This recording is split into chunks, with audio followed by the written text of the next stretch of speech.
Tá começando mais um episódio do Fala Colega, o podcast do Criativo Brasileiro. Eu sou o Léo Becker e hoje eu tenho a honra de conversar com o Murilo Melo, diretor de criação, diretor de design da Gut, que é uma agência maravilhosa, e ele vai trocar uma ideia com a gente aqui. E antes de passar o microfone para ele, eu vou te dar aquele recado, mas na verdade é um convite. Se tu gosta de estudar, gosta de tecnologia, de inteligência artificial, tá se sentindo um pouco perdido nesse meio, assim, de tanta informação, todo dia uma ferramenta nova, todo dia uma história nova, e não consegue se atualizar, então todas as quintas-feiras eu dou uma aula ao vivo numa comunidade fechada, chamada Bland, que é onde eu dedico todo o meu esforço educacional lá nessa comunidade. Que ela é uma plataforma, então toda quinta-feira eu dou aula ao vivo e ela fica gravada lá dentro, caso você perca ou queira reassistir e tal, ela vai ficando gravada todos os encontros que a gente tem. Vai fazer 3 meses agora que a gente tá com ela, então já tem todos os encontros que já passaram lá, daí tem um calendário e tudo mais. É bem multidisciplinar, como eu sou, né? Então eu sempre trago alguma tecnologia que está rolando, geração de vídeo, geração de imagem, e design mesmo, né? Como é que isso a gente pode botar na prática nos seus workflows e tudo mais, e é bem uma troca de informação. Eu gosto muito de estudar e eu descobri que tem pessoas que gostam também, mas não tem tempo, ou sei lá, não tem o hábito de estudar, não tem uma disciplina, e a comunidade serve muito para isso. Todas as quintas-feiras a gente acaba se forçando, eu me forço a montar uma aula e a galera se força a se juntar para a gente passar essa aula, estudar juntos, enfim, né? Então, é bem legal. Custa R$ 39,90 por mês. Você pode assinar num link que tem aqui na descrição. Você pode cancelar a hora que quiser, não pega do seu cartão de crédito, é um parcelamento flex aí, e eu faço isso justamente para levar o máximo possível de conhecimento para quem pode, né, enfim, pagar o mais barato possível. Então eu faço esse esforço aí também, beleza? Era isso. O link é que tá aqui embaixo. Murilo, muito obrigado, irmão. Eu já estava aqui rasgando seda para ti nos bastidores aí, que tu é a indicação, né? E sempre a indicação já é massa, porque o cara já entra com metade da moral já pré-estabelecida. Que foi o Rafa, lá da África, que acabou se tornando muito meu amigo, assim, hoje produz conteúdo também bastante, enfim. E ele me indicou, disse, cara, tem que falar com o Murilo. E ele falou muito bem da Gut também, cara. Ele tem um histórico muito legal lá, assim, né, várias ideias, várias coisas, que inclusive ele já falou em vários lugares que eu ouvi ele falar, da agência, de ter uma metodologia, né, e eu acho que um feeling diferente, assim, tem um esquema muito criativo dentro. Eu queria que tu contasse isso para nós também. Mas primeiro de tudo eu quero que tu te apresente, fale quem era criança, se era criança desenhista, se era o cara da biologia, ou enfim, né, trocou, pivotou para design. Como é que tu chegou, né, a trabalhar com criatividade? E não poupa esforço, não poupa história, porque é para isso que a gente está aqui. Então, mais uma vez, muito obrigado, e o microfone está contigo aí. Obrigado, Léo, muito obrigado pelo convite. Vou estender o agradecimento ao Rafa também, um baita parceiro, um cara muito talentoso que eu adoro. A gente trabalhou junto, fizemos muita coisa junto. E é muito legal estar aqui, cara. Eu vou começar, antes de falar de mim, falando do teu podcast, que eu te falei de fora. Acho que você encontrou um formato muito, muito útil, eu diria, essa palavra. Eu acho que é um lugar de conhecimento, claro, você passa isso através das suas entrevistas, e acho que tem pessoas muito interessantes. Você fez uma coletânea muito, muito rica. Então, eu mesmo sou ouvinte e é um prazer estar aqui falando com você agora. Cara, falando de mim, esse ano faz 20 anos que eu moro em São Paulo. Eu nasci em Goiânia, lá no Centro-Oeste. Então já moro aqui há bastante tempo, a cidade me encantou desde o começo. Mas lá em Goiânia, no comecinho da vida, assim, eu tenho a minha história, ela tem 2 lados, assim, meu pai e a minha mãe. A minha mãe, ela era filha de um educador, ela é filha, né, meu avô já é falecido, mas ele teve escola lá em Goiânia, 2 escolas tradicionais, então uma família de educadores, minha mãe foi pedagoga muitos anos, e eu vivi muito nesse ambiente da escola, dos bastidores, né, então a preparação das aulas, as coisas de educação artística, a parte da cantina, enfim, tudo que envolve uma escola, e isso fez parte muito da minha infância. E por outro lado, o meu pai, ele é leiloeiro de gado, ele é um leiloeiro público do estado, mas a carreira dele foi inteira feita leiloando gado. Ele é o cara do microfone, então é o cara, imagina, bom de papo, bom de história, e é o cara que fala 2.500, 2.500, 2.500, então foi muito, eram lugares meio diferentes, assim, né, mas que eu transitava entre os dois. E eu vivi muito esses dois mundos, mas com meu pai, principalmente, muito natureza, muito livre, outdoor, futebol na rua, uma coisa provinciana no bom sentido.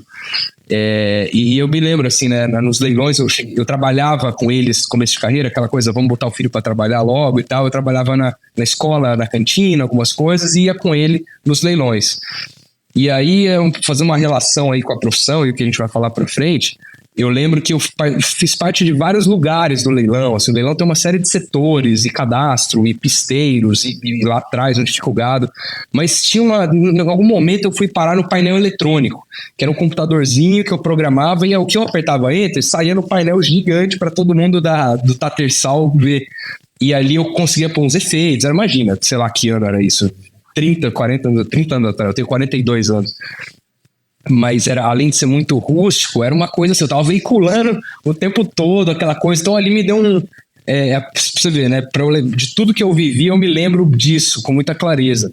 Então acho que já tinha alguma coisa aí. E talvez um pouco para a frustração do meu pai, eu nunca me conectei tanto com o universo do leilão, do agro. Eu gostava mais da coisa da natureza e tal. Então nesse sentido eu acabei indo um pouquinho mais pro lado da família da minha mãe, da escola, um pouco mais de cultura artística, mais por aí. Mas curioso falar isso, porque são dois lados bem diferentes, assim. E se complementaram. Mas me diz uma coisa, e daí a faculdade primeira foi o quê? Publicidade, design? Como é que chegou nessa... Porque a tua mãe era professora de educação artística? Ela era professora de escola infantil. Pode ensino fundamental, ensino primário, alfabetização, então terminava ali muito cedo, eram crianças. Mas eu me formei lá em Goiânia. Eu só vim para São Paulo depois que eu me formei. Eu fiz faculdade de propaganda e marketing. Acho que era a segunda turma, era muito, muito novo esse curso no Brasil, né? E eu comecei a trabalhar lá em agência, só que, claro, como o Brasil inteiro é um mercado muito diferente, né, cara? Um mercado que se faz muito com as contas do governo e as contas do varejo, basicamente. Então ali enquanto a faculdade, eu comecei a aprender software na faculdade, Photoshop, Illustrator, pacote Adobe, um pouquinho de Flash na época, mas mais gráfico, mais design gráfico. Saí do Corel, o primeiro Corel, não dá para esquecer o saudoso Corel, e depois a gente foi para lá. E aí eu acho que os empregos nessa época, para quem começava, eram muito ferramentais, né? Você ia lá, fazia um folheto, tinha 4x1, 4x4, coisa da pré-história, as pessoas vão nem entender, né? A galera nova geração nem vai entender, mas era um folheto 4x1, 4 cores na frente e uma atrás. Você tem que escolher onde você vai colocar o valor de produção. Onde tu vai botar foto, né? Porque 4x1 era ruim, né? Pô, só uma cor. E aí, cara, eu comecei ali 17, 18, 19 anos, mas eu tinha uma inquietação, achava que o mercado era muito tático, era pouco conceitual, e dali eu vim fazer em São Paulo uma excursão dessas de faculdade, Semana da Criação Publicitária, uma coisa, um evento, eu vi as agências e eu vi uma coisa da Miami Ed School, que é uma escola de pós-graduação, vamos dizer assim, né? Você não precisa ser formado para entrar lá, mas tem vários cursos. E me chamou muita atenção, não tinha o curso de design na época, tinha o curso de direção de arte. E eu voltei para casa, depois dessa viagem, falei para eles, putz, eu vi um negócio ali, nunca pensei em morar em São Paulo, não era assim, nossa, meu sonho é... Mas aconteceu, foi meio fluido. E meus pais foram muito parceiros, falaram, cara, acho que dá para te mandar, dá para te bancar lá 2 anos, que é o tempo do curso, se é a tua vontade, vai. E aí eu vim para cá, cara, fazer esse curso e nunca mais voltei. Daqui fiquei, acho que é difícil voltar, assim, o que acontece, meus pais, né? Moram lá. Todo mundo que vai para São Paulo, cara, ontem mesmo eu tava na casa de uns amigos e tem um amigo dizendo, não, cara, São Paulo é muito difícil morar, cara, não, nunca que eu moraria e tal. E justamente essa é a barreira inicial. Tipo assim, dificilmente alguém quer ir morar em São Paulo. Ah, não, eu quero, meu sonho é morar em São Paulo. A grande maioria nem pensa, sabe que São Paulo é difícil, sabe que São Paulo é... Só que depois, por algum motivo, tu tem que ir para São Paulo, seja, né, trabalhar, estudar, alguma situação, nunca mais tu volta. Assim, eu tenho de todos os meus amigos, tirando um que foi a São Paulo, morou um pouco, não curtiu e aí voltou para Santa Catarina, e, enfim, mas é uma profissão muito é um DJ, assim, é um cara que trabalha com música eletrônica e tal, E aí o cara meio que viaja pra todo canto, tá sempre viajando, então pra ele não faz muita diferença se ele morava... E ele não se adaptou, assim. Mas fora esse amigo, cara, todos os outros vão pra São Paulo e não voltam. E é muito fácil de entender por quê. Porque tem tudo, né, cara? Tem tudo que tu quer, velho. Tem acesso, fervilha, as pessoas estão sempre querendo se ajudar, que é uma coisa meio maluca, porque parece ser mega competitivo, mas toda vez que eu vou pra aí, ou enfim, tenho amigos, cara, é uma rede, a galera se ajuda, o business acontece, ninguém fica assim se mexendo, que é coisa do Rio Grande do Sul falar, mas que sabe, se contendo, assim, não vou fazer, não vou falar, não, os caras vão fazer, vão pra frente. Então, realmente, São Paulo é um amor que todo mundo tem, mas é um amor e ódio, né? Uma luta de amor e ódio, mas quem vai pra aí não volta, né? E tem uma coisa que a cidade também, e você escolhe a cidade, ela te escolhe um pouco. Eu vi algumas pessoas virem e falar, cara, não quero essa confusão, quero dar uma vida calma, quero ir na casa dos meus avós no final de semana. Então, assim, é seletivo. Agora, se você vem numa área, como você disse, a área da saúde é mais fácil, a área do direito, sei lá, é mais fácil você estar num lugar, você tem... Agora, na nossa área de comunicação como um todo, ou você encontra um treco, você abre um negócio, um nicho, ou se você quiser a oportunidade é aqui. Em algum momento até foi o Rio de Janeiro, mas há muito tempo já não é.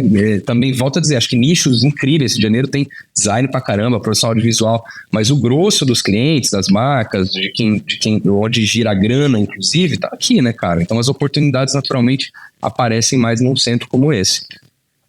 É isso aí. Bom, daí eu te formou, foi aí morar aí, te formou, tu já tinha te formado, né, mas foi pra Miami Ed School, se formou na Miami, e como é que tu entrou no mercado daí? Daí tu já, tipo, pegou uma agência, como é que foi chegando, assim, como é que tu entrou, né? Cara, a maioria das pessoas que vinha para Miami, elas era a porta de entrada para uma agência e abandonavam o curso. Era basicamente um trampolim. E eu fiz questão de terminar o curso, mesmo tendo conseguido estágio antes, mas por uma coisa minha, eu mais 3 amigos, falou, cara, a gente somos os retirantes, a gente veio aqui, a gente vai acabar esse negócio. Mas começou a aparecer, porque acho que o legal desse tipo de escola é que não são professores acadêmicos que não estão no mercado, a galera que está em agência, que está em estúdio. Então já chama atenção para uma coisa ou outra, já te leva para uma vaga, já te indica para uma coisa. E foi assim que eu consegui entrar. E eu fiz, Léo, a minha carreira foi uma escadinha, assim, não dei nenhum salto largo, comprido, foi um passo após o outro. O que é muito louco olhar em retrospecto, que não faz tanto tempo, mas, por exemplo, eu peguei um tempinho de estágio e logo virei assistente de arte, né? Assistente de arte, cargo praticamente extinto, acho que quando eu entrei na Gut 4 anos atrás, ainda tentava trazer alguns assistentes, mas o mercado foi para um outro lugar. Só que eu mesmo fiquei como assistente de arte por 4 anos. Pô, eu demorei pra caramba pra virar um júnior e tal. E tem uma coisa curiosa que o assistente, por exemplo, eu era assistente e duplava, eu era estagiário e duplava com um redator, 2 estagiários. E a gente mandou bem lá, isso a gente já tava, eu passei pela Borghier, que era uma agência antiga que não existe mais, depois fui pra Publicis Brasil. E a gente era uma dupla criativa, a criação das agências trabalha basicamente em duplas, né, redator e diretor de arte, /designer. E lembro que a gente foi bem pra caramba, colocamos a nossa primeira peça no anuário do Clube de Criação, puta conquista e tal. Vocês vão ser promovidos. Puta do caralho. O meu dupla ganhou um dupla e virou uma dupla, e eu virei um assistente. Sem dupla, fazendo assistência de arte com o diretor de arte. E assim fiquei nos próximos 3 anos. Então isso é muito sintomático do mercado daquela época, e as coisas demoravam a acontecer. Hoje eu acho que a galera já entra júnior, né? E é mais rápido o processo. Então, seja isso bom, ruim, enfim, tem mil nuances, mas é geracional, não é nem algo que a gente tenha controle sobre. Em algum momento eu falei, cara, eu preciso sair dessa posição de assistente de arte para eu crescer, para eu ter minhas ideias, meus jobs na minha mesa, minha dupla.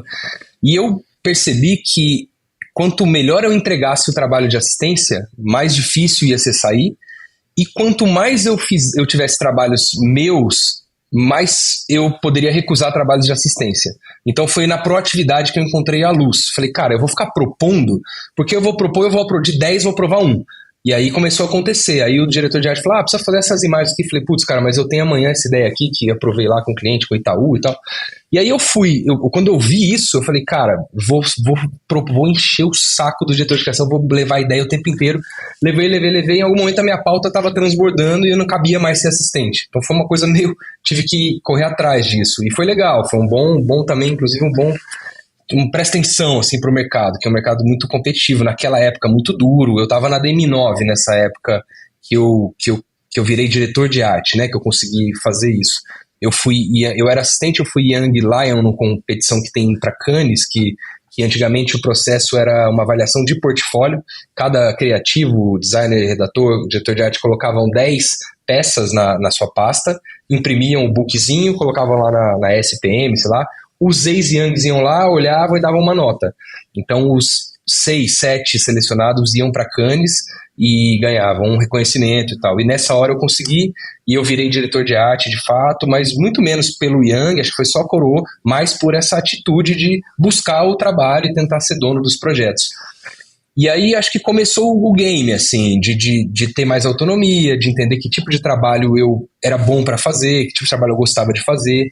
E eu tava na DM9, nesse ano que eu fui pra Cannes como Young, a DM9 foi a agência do ano no festival de Cannes, uma coisa grande pra caramba, subi no palco, mas eu era um moleque, assim, tava no início. E até então, cara, pra te falar a verdade, na minha carreira, na minha vivência, eu era muito influenciado pela direção de arte. Direção de arte de Marcelo Seppa, como eu tava em agência, né, eu comecei nas agências, então eu bebia muito dessa fonte. Só que teve uma coisa que, para mim, mudou o paradigma do mercado, não só para mim, mas pessoalmente para mim, que foi a FNASCA. Quando a FNASCA começou, acho que na entrada do João Lineu, acho que até antes, eles já tinham um departamento de design lá, a FNASCA trouxe para a identidade visual da publicidade o design. Então os caras vieram com Paul Belfort, David Carson, texto quebrado, imagem estranha, e tudo que o design já vinha cozinhando, teve um olhar, e eles tiveram a maestria de fazer isso, porque era um mercado também bastante viciado em direção de arte clássica, e aí o que eu sinto é que a FNASCA disruptou, e isso abriu, de longe, eu não trabalhava lá, abriu a minha mente. Falei, putz, é aqui que eu tenho que beber, essa é a fonte que eu quero. Então eu fiquei muito elétrico quando caiu essa ficha para mim, e eu fui estudar o design muito por causa disso, mas sempre conectado à criatividade. Acho que talvez pela minha trajetória, assim, o que eu acredito, e aí eu dou um jump para hoje, para mim o meu maior tesão, que eu acho que é o mais foda, é quando você conecta uma puta ideia com um puta design, seja uma ideia de design, seja o design potencializando uma ideia. Eu acho que essa é a combinação que eu busco, e eu sempre busquei na minha carreira. Às vezes o peso vai muito mais pro design, às vezes a ideia é muito mais forte, você precisa de pouco design, inclusive o design tem que ser invisível para que ele seja eficiente, mas enfim, a minha busca é encontrar essas duas coisas. E nesse momento, cara, eu falei, putz, eu preciso trabalhar na FNASCA, não tem outra opção, eu fiquei obcecado com isso. Só que era uma agência que tinha um prédio incrível no Parque Ibirapuera, não sei se você lembra, ali na República do Líbano, puta prédio, qualidade de vida, trabalho foda, ninguém saía. A galera ficava lá 7 anos, 10 anos, não tinha vaga na FNASCA. Abria vaga, o mercado inteiro ficava assim, cara, a FNASCA tá contratando um DA. Então, acho que foi um trabalho de paciência do mercado todo que queria trabalhar lá e da minha parte que fiquei com essa obsessão. Então, depois que eu saí da DM9, fiz um ciclo lá, eu fui para Léo Burnet, eles abriram uma agência lá dentro para atender a Fiat, chamava Agência Fiat. A gente foi fazer um núcleo, isso sempre andando em duplas, né? Eu e um redator e tal, fui duplar com o Júlio D'Alfonso, que é um super amigo, hoje está trabalhando nos Estados Unidos, na DoorDash, dentro da marca, era um redator. E aí a gente foi fazendo campanhas, cara, e eu sempre tentando, e aí nesse momento a minha busca era, cara, eu preciso dar um jeito de chamar a atenção desses caras, da FNASCA. Então eu tentava trazer mais design para o trabalho, estudar design, deixar as coisas mais estranhas, e assim foi. Eu fiquei ali 4 anos na Léo, acho que ali eu me tornei sênior de verdade, fiz projetos grandes de Fiat, de clientes enormes, concorrências e tal, até que o telefone tocou, e era de lá. Falei, putz, acho que chegou a hora, e de fato tinha saído uma pessoa de lá e tudo, e me chamaram para ir para lá. E eu fui para a FNASCA trabalhar nesse lugar que eu tanto quis, assim. Então, também me faz refletir como, às vezes, a gente tem que ser intencional na carreira e nem sempre deixar levar. E é claro que a gente não tem controle. Acho que tem um monte de gente que queria ter trabalhado na UMAP, na FNAS, nas agências. Eu tô falando muito de agência de publicidade, que foi, esse começo foi muito isso que eu vivi, né? Mas nem sempre dá. Às vezes é uma configuração que você não consegue chegar nesse lugar e tal. E aí aconteceu, cara, e eu lembro da sensação, exata da sensação de ver o nível. Eu não sou nem muito do futebol, assim, mas eu fiquei com a sensação que eu saí do Brasileirão e cheguei na Champions, ou na Copa do, sei lá, eu tava em outro lugar. As referências da galera eram mesmo muito do design. Quando a gente via uma campanha da Nike, o comentário da sala era assim, claro, porque esse ilustrador, esse fotógrafo, o tipógrafo que fez, a galera sabia a fonte, não era o filtro.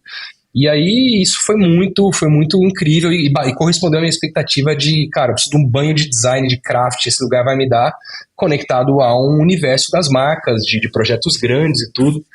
E nesse momento rolou isso, e foi muito bom, eu subi muito a minha barra. Eu acho que foi desconfortável pra cacete, porque, admiração, trabalho muito consagrado, então não era exatamente que delícia, vamos trabalhar, era assim, eu preciso deixar minha marca aqui, eu preciso fazer minha parte, e esses caras são muito foda. Lembro muito da sensação de ver a impressora cuspindo coisas, e eu falava assim, caralho, tomara que seja uma referência escaneada, velho, não é possível que alguém fez isso aqui dentro. Aí eu passava lá, tava o cara lá em cima, com carvão, fazendo uma type, falei, foi o cara que fez. Aumentou mais ainda o problema. Aumentou, lógico.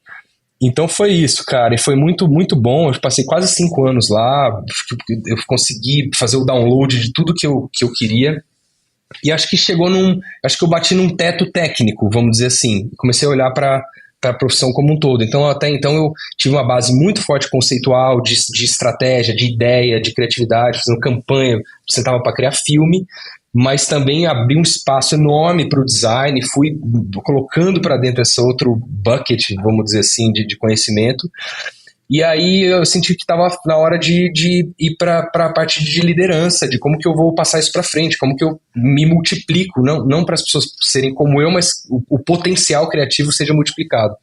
E ali mesmo na FNASCA eu peguei o final, a agência infelizmente fechou, é uma agência dos grandes grupos, os grandes grupos têm toda uma dinâmica, né? Então ela foi vendida para o grupo Publicis, que acabou descontinuando a agência, o que é muito ruim, muito triste, acho que o mercado todo sente isso ainda, mas aconteceu.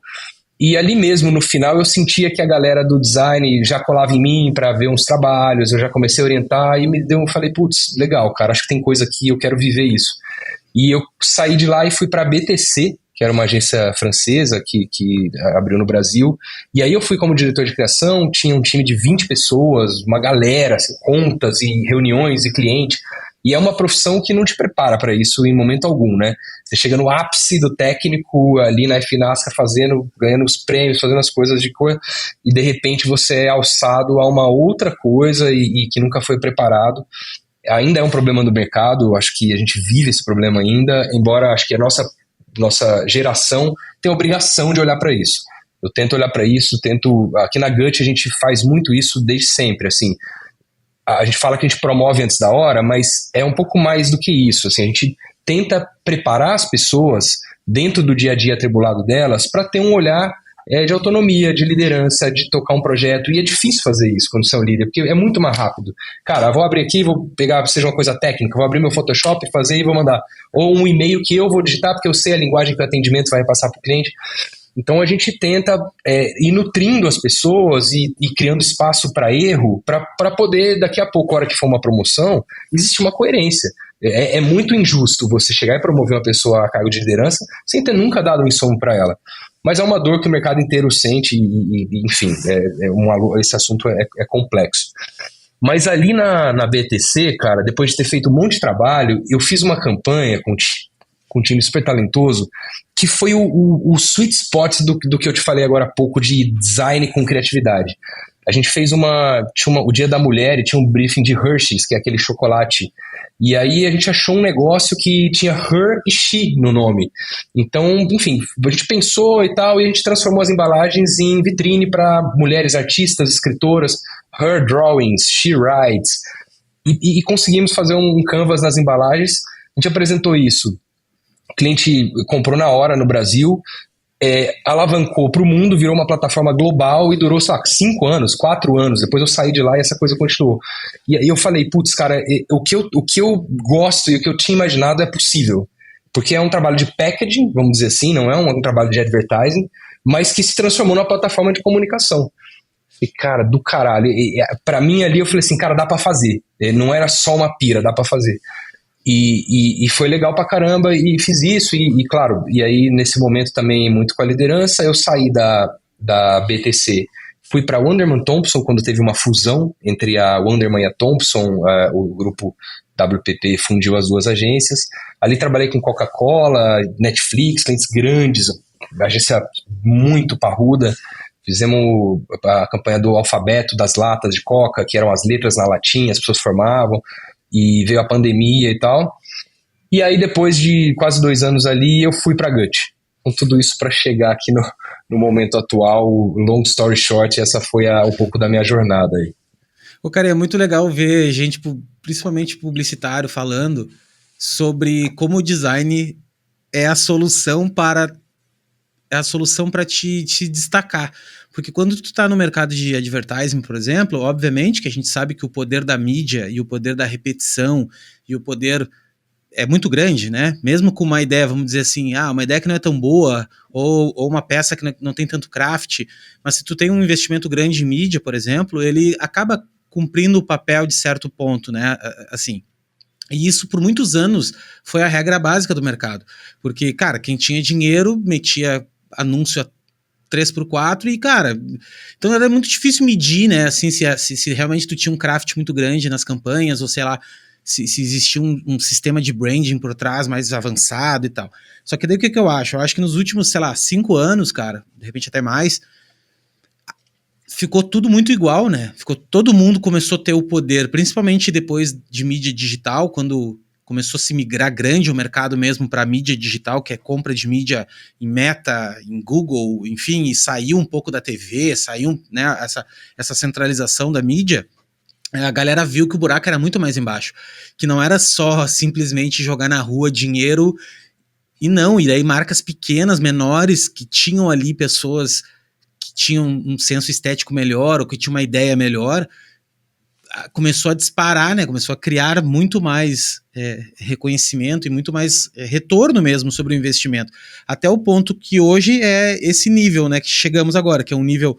Estamos no suprassumo da criatividade e do craft, e com muito dinheiro, e mesmo assim, grandes players, grandes marcas estão enfrentando um puta de um problema de criatividade. O mercado está sofrendo um problema de criatividade, porque as marcas elas não conseguem ainda reinventar a roda tão rapidamente, se adaptar tão rapidamente à cultura, e a gente está hiper exposto a um monte de conteúdo, a um monte de coisa legal, que é muito mais legal que publicidade, né? Então, é mais um paradigma que nós estamos enfrentando, assim, né? Mas mesmo assim, é muito legal ver que design como projeto, como pensamento de projeto, é muito poderoso. É muito poderoso, cara. Assim, realmente tu ter o pensamento de pensar design como um todo, inclusive design de campanha, né? Design como projeto, e não design só estético, né? Só a palavra design de desenho, enfim, né? Então, isso para mim foi o que mudou mesmo, assim, a concepção de design para mim.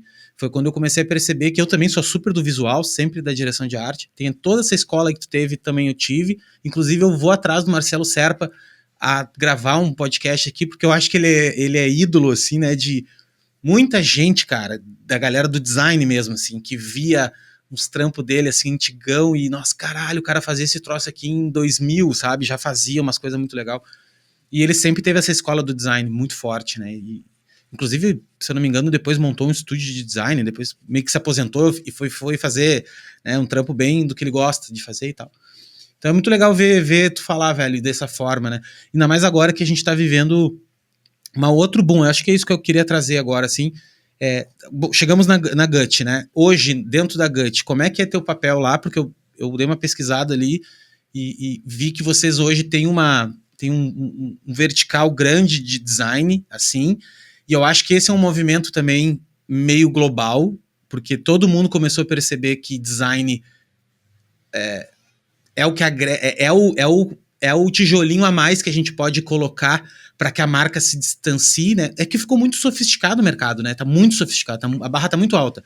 Então agora a gente tem que começar a pensar qual é o tijolinho a mais, qual é a vírgulazinha a mais que eu posso adicionar para dar um passinho à frente, né, para conseguir, e design é a resposta, né, porque daí quando tu começa a falar de branding também, que tem relação com o design e tal, eu acho que é o próximo passo das marcas, né, viver. Então eu queria que tu falasse um pouquinho agora, né, pô, qual é o teu papel aí dentro, como é que é a Gut, como é que a Gut pensa publicidade, pensa design e a intersecção dessas duas coisas, porque eu também acho que é uma tendência das agências.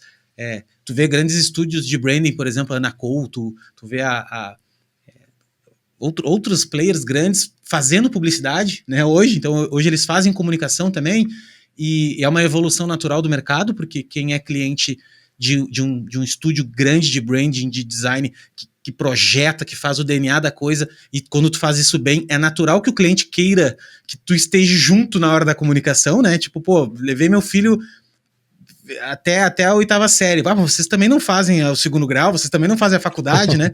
Tu quer que ele continue ali dentro. Eu sei porque eu conversei com a Ana aqui e ela falou muito isso, assim, né?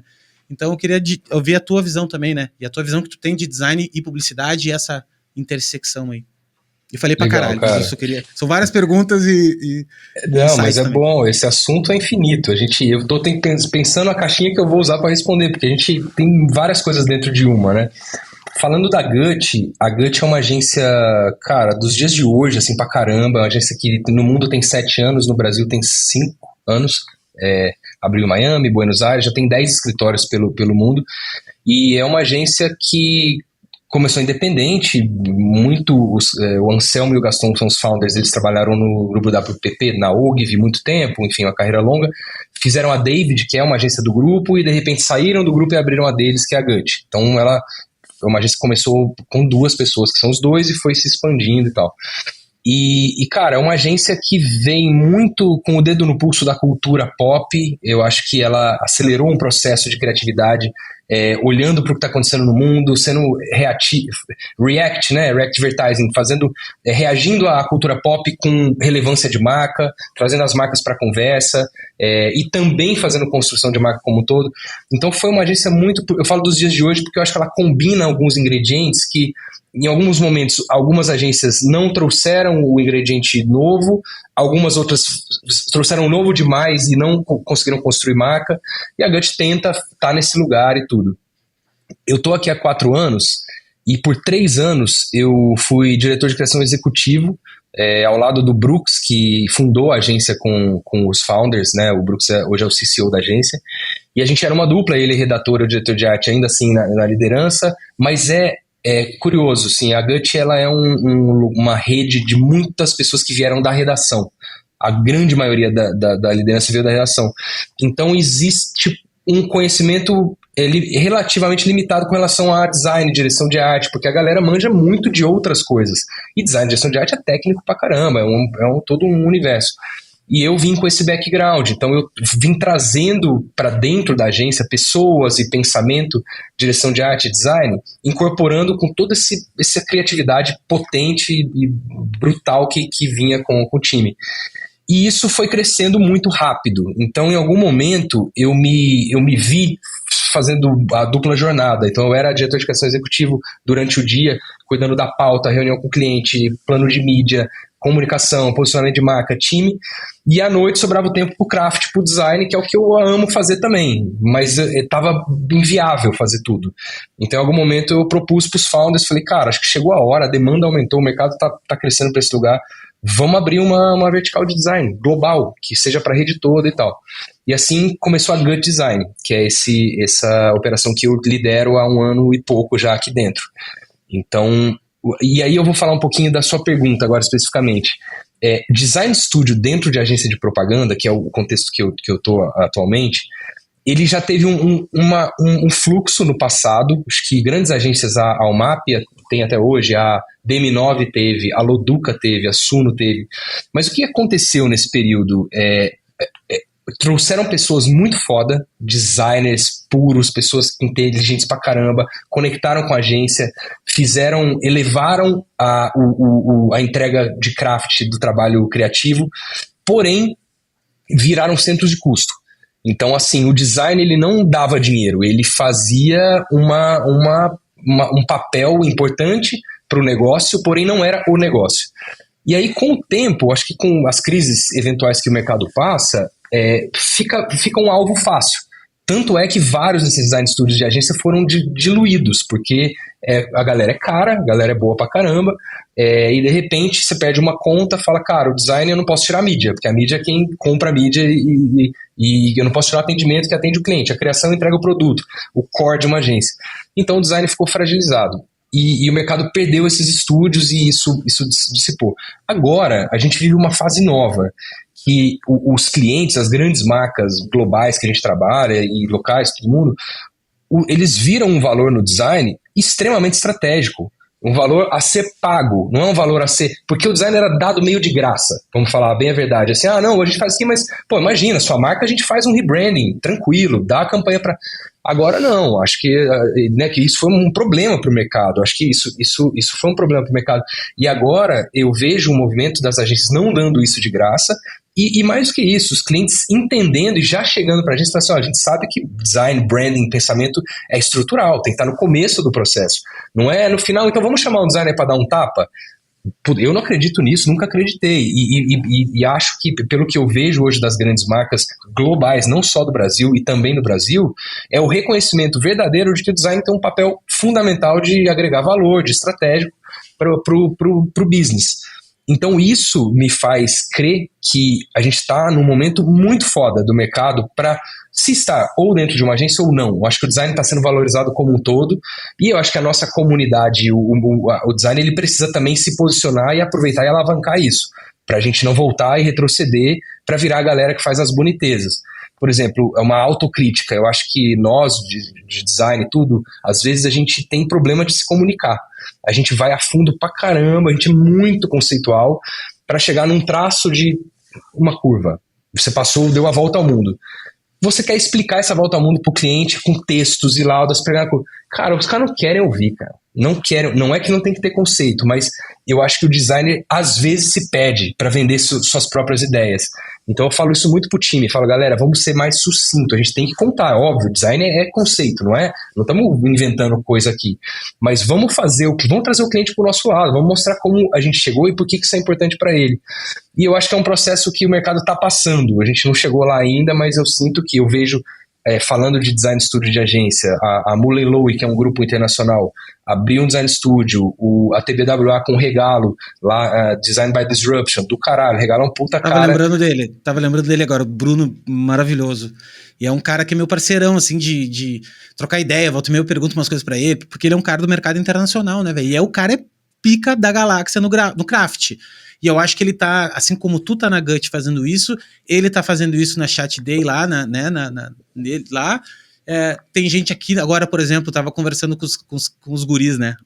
Os caras da África Design, que também é um novo negócio agora, também olhando para isso. Então, cara, é uma tendência isso acontecer, sabe? É uma tendência que, daí tu falou tudo, assim, e tu resumiu a ópera, cara, que é nós, designers, tem uma dificuldade gigantesca de vender o quadro na parede. A gente quer vender a furadeira. Sabe aquela analogia da furadeira do quadro na parede? A gente quer vender a furadeira. Então a gente fica que, porque a furadeira, olha só, tem 2 velocidades, porque dá para fazer isso, porque tem 5 broca. Isso é o discurso do designer que fica focado só na parte técnica do design, certo? Que é só aquela parte da gestalt, dos princípios básicos disso, daquilo, que isso aqui tem uma escola alemã, porque isso aqui tem... Que é do caralho, tem que ter, sabe? Tem que ter, isso aí que nem tu disse, isso faz parte na hora da venda. Só que o cliente tem que olhar o quadro na parede, cara, e a gente não sabe fazer isso, porque o que a gente tá fazendo, desenvolver uma tipografia pro cliente, para nós artistas, assim, a gente olha para aquilo como se fosse, e é mesmo, eu acho que esse é o nosso trabalho, essa sensibilidade que nós temos, que é o nosso, né, diferencial.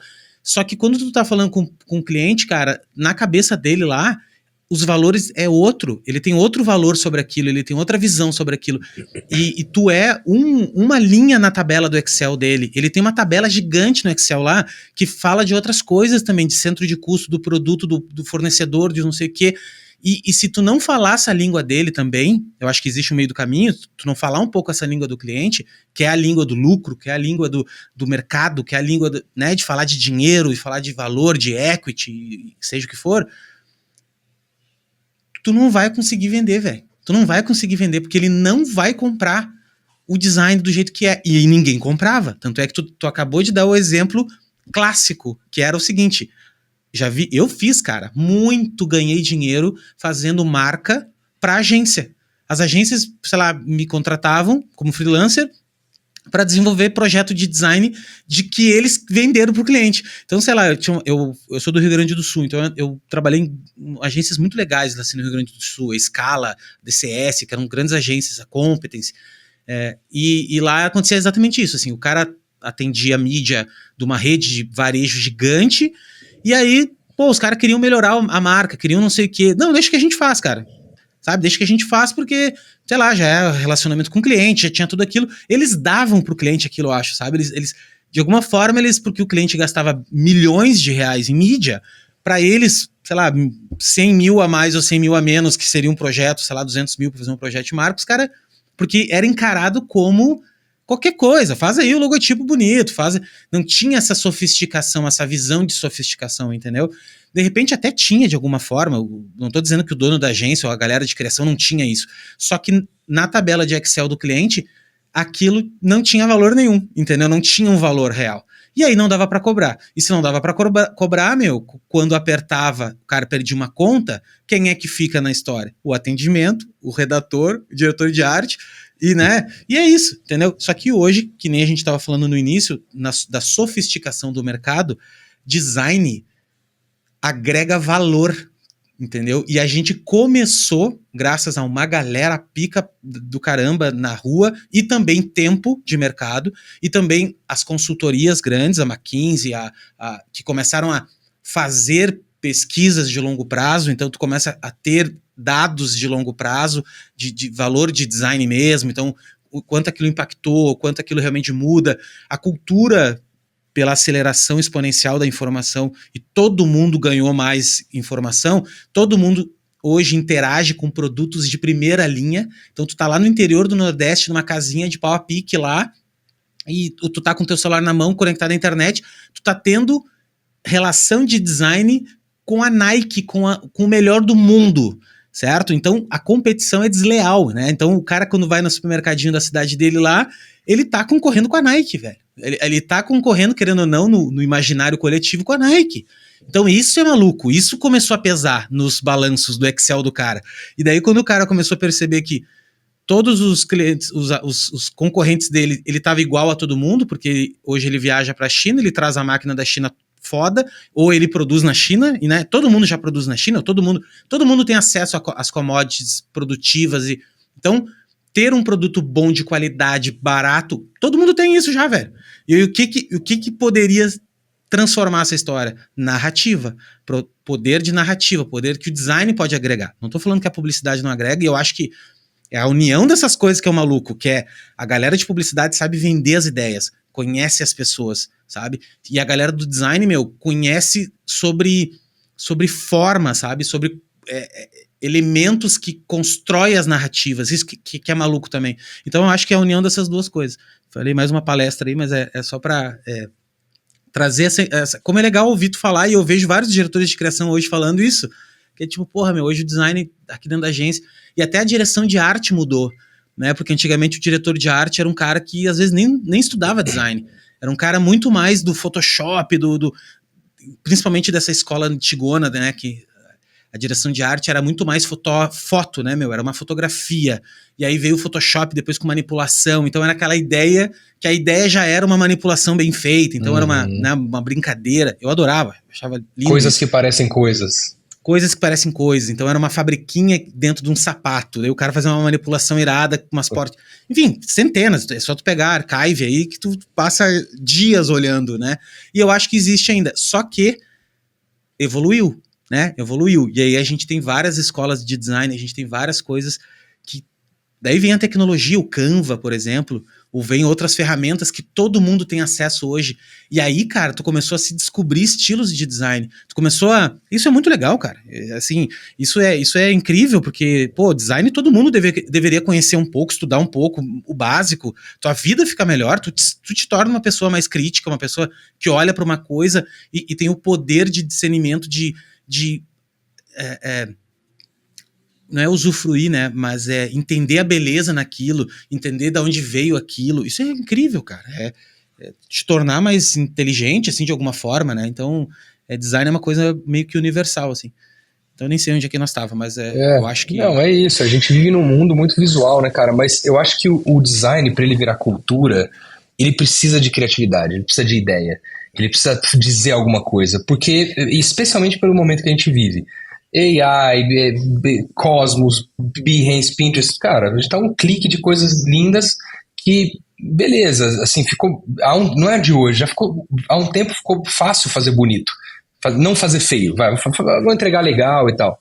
Mas aí comoditizou, como você disse, não, a gente tá nesse lugar. Acho que aí tem uma etapa, por exemplo, o design, ele tem que ser útil, e eu vejo isso, tendo estado dos dois lados das marcas, e hoje estou meio no meio da coisa, assim, quantas vezes já chegou um baita brand book do Design Studio que fez para Ambev na agência, e a galera da agência falou, putz, legal, mas pô, tem que usar mesmo isso aqui? Putz, mas não tá rendendo, cara, eu não consegui fazer o conceito da ideia com esse type, não tá combinando. Aí a agência dá um jeito politicamente de descredibilizar com o cliente um trabalho de meses, é uma cadeia de frustrações. O cliente fala, puta, mas será que eu acreditei, eu comprei esse trabalho com todo com o meu expertise, a agência de design conceituou bem pra mim, a agência de propaganda falou que não dá, e aí todo mundo fica frustrado. Então, o que eu acho que a gente deveria fazer, a nossa responsabilidade enquanto design studio e tal, é ser útil. E para ser útil, eu acho que a gente precisa dar um passinho para trás na execução, porque às vezes muitas vezes a gente tem, o mercado tem uma tendência de sair da estratégia e executar. Então, puta, beleza, é isso, pá, logo 3, 4, 5, V1, V2 aqui, vídeo, pá, aplicação mockup. Tô falando de design gráfico, tá? E eu sinto, a gente tenta parar aqui para fazer o penso. Qual que é o penso? Qual que é o conceito? Isso rende 30 execuções ou rende uma legal, 2?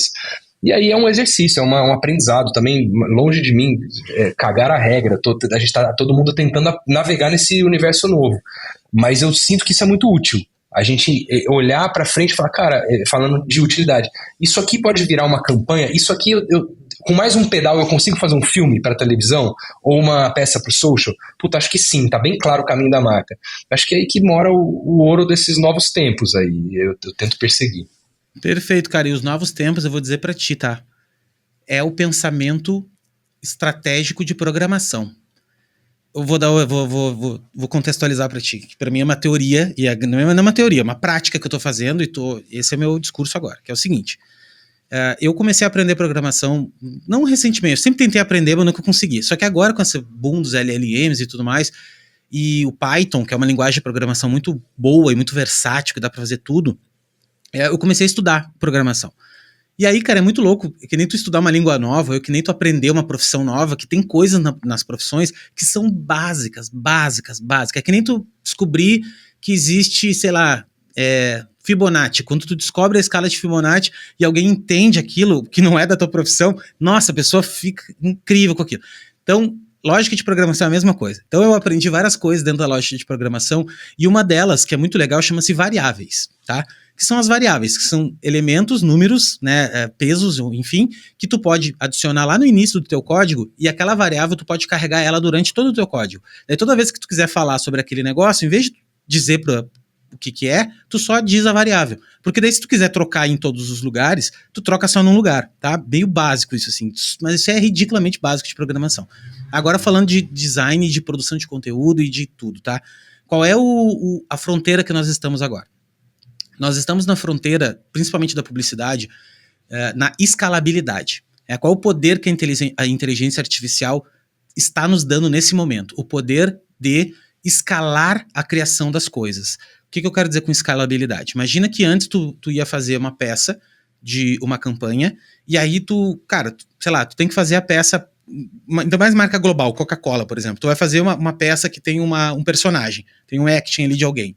Cara, aquela pessoa ali na Índia tem que ser uma pessoa no Brasil tem que ser outra, na Finlândia tem que ser outra, na China tem que ser outra. Então tu imagina o rolê que é tu produzir, tô dando a Coca-Cola, que é o suprassumo do marketing no mundo, é a marca mais complexa do mundo de se trabalhar. Tu imagina que confusão de gestão de marca, não é isso que tu tem que, e de produção e de tudo mais. Por que tu acha que a Coca-Cola investiu em fazer o final de ano totalmente em 100% AI, aquele filme deles em AI, né? Ah, uma crítica do caralho, porra, não sei o quê, ficou uma merda, uma galera achou que é legal e tal, não sei o quê. Eu vi o CEO da Coca-Cola falando sobre aquilo no último evento da Adobe, né, que teve agora 2 meses atrás, mais ou menos. Eles apresentaram uma plataforma de marca da Adobe chamada Adobe Gen Studio, que é a plataforma de marketing e publicidade da Adobe para geração de campanha, né, e todo esse rolê. Chamaram o cara da Coca-Cola para contar essa história. E aí o cara da Coca-Cola falou uma parada que até então é difícil entender quando tu não tá convivendo com problemas da magnitude da Coca-Cola. Do porquê que tu acha que eles fizeram totalmente 100% em AI? Claro que eu acho que num curto período de tempo isso vai ser mais misto, vai ser meio misturado.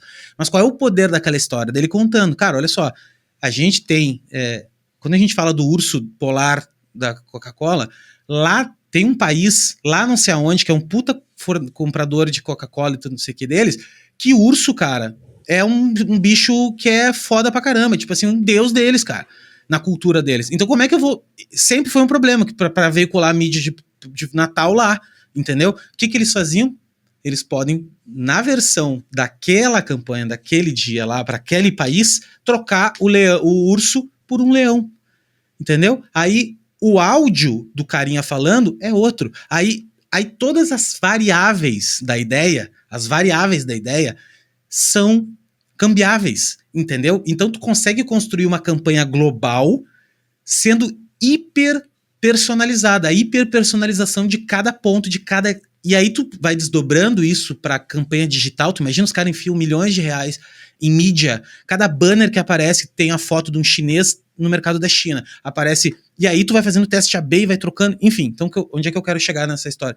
Que eu estou hoje, o meu campo dentro de design, né, que eu sou hoje professor e produtor de conteúdo, gosto, que nem eu falei para ti, né, meu negócio hoje é muito mais mídia do que design em si, mas o que eu tenho de design ainda na minha carreira, eu dedico em design system, desenvolvimentos de design system. E como a inteligência artificial e como tecnologia pode melhorar e podem criar design systems cada vez mais poderosos. Então, como é que eu posso desenvolver um design system para Coca-Cola ou para a marca X e esse design system não ocorra exatamente o que ocorreu agora aí, que tu contou essa história do cara do branding. A agência de branding cobrou 5 milhões para fazer o troço, só que branding não é design, mano. É aí que tem o primeiro ponto, assim, que a galera erra. Design tá dentro de branding. É uma parte da história, né? Uma saída da mensagem, do valor e tal. E muitas agências de branding ainda pecam nessa parte, que é essa parte da entrega do asset mesmo, né? Depois que eu fiz todo o planejamento, toda a criação, tudo, eu preciso tangibilizar isso. E a galera, sabe que deixa meio que pra depois, sabe? Tipo, não, tá, mas isso aqui tá legal, então bota aqui uma tipografia de apoio. E não, irmão, isso aí funcionava em 1990. Sacou? Em 2025 não funciona. Em 2025 tu tem que ter motion, tu tem que ter escalabilidade de formato, diferentes tipos de fonte, diferentes tipos de textura. E isso tudo tem que meio que funcionar em diferentes partes, tudo ao mesmo tempo. E como é que tu pensa isso? Como é que é esse algoritmo que tu tem que desenvolver? Então uma marca hoje, o cerne de um design system é um algoritmo. Tu tem que desenvolver com a mesma lógica de um algoritmo. E não é só a mesma lógica. Quando a gente está falando agora de inteligência artificial, de agentes AI, de inteligência artificial vertical, que é a nova onda que está acontecendo agora, que são inteligências artificiais muito profundas numa coisa, certo? Não só tipo um chat GPT que é bom em tudo. Tu imagina um chat GPT, só que é bom em design, só em design, que é uma inteligência artificial vertical, que é o próximo passo que vai acontecer. Então, para mim é muito natural e é muito fácil de entender que qual é o nosso próximo passo? É desenvolver inteligências artificiais, agentes para marcas. E essas marcas esses agentes vão ser os duplas de criação da galera. Então, quando eu entregar um projeto de branding, o entregável desse projeto, ou um projeto de identidade visual, o entregável desse negócio, assim como nós tínhamos cartão de visita, nós tínhamos papelaria, nós vamos ter prompts, nós vamos ter workflows de inteligência artificial, nós vamos ter LLMs treinadas por nós. Isso é uma questão só de um curto período de tempo. E para mim, eu estou estudando isso hoje, entendeu? Eu estudo machine learning, tudo focado no mercado de design. Como é que eu posso treinar uma coisa? Como é que eu posso fazer isso acontecer, né? E daí eu faço esse contraponto contigo, assim, que é... Tu viu que eu tô falando de umas paradas completamente... que não é o dia a dia nosso do design normal. Não é o dia a dia do cara que vai entrar no Behance, vai ver imagem. Mas como é que ele faz esse passo? Como é que ele pula pro próximo passo? Sabe? Então, eu juro pra ti que se eu soubesse a resposta agora, eu já tava rico, entendeu? Mas ainda não tenho essa resposta. E aí, volta lá atrás que eu falei pra ti que designers e criativos são péssimos em tecnologia. Péssimos. Ao ponto do cara não saber o que é open source. Esses dias eu botei uma plataforma, falei, cara, isso que é open source e tal. Aí o cara me mandou, não só um cara, mas vários. Aí eu tentei gerar aqui e me pediu o cartão de crédito. Tipo assim, open source não quer dizer que é free, velho. Entendeu? E aí o cara confundiu. Eles não sabem que precisa de um servidor para rodar a inteligência artificial. Por que custa dinheiro? Essa coisa básica a galera não entende. Mas daí se tu não entende essa coisa básica, tu nunca vai conseguir entender a próxima parte da história.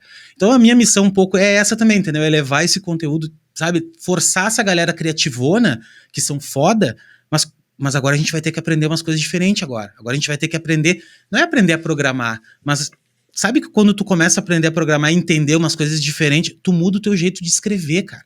Tu muda o teu jeito de pensar estratégia.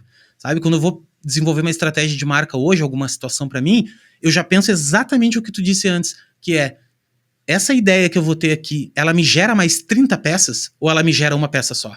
Se essa minha ideia aqui de um quadro novo pro meu canal aqui, ela me gera uma vez só, eu não tenho material suficiente para gerar 30, eu já nem penso, já não vale a pena para mim. Por quê? Porque eu penso, cara, eu não vou gastar todo o meu craft para levantar uma peça só, velho.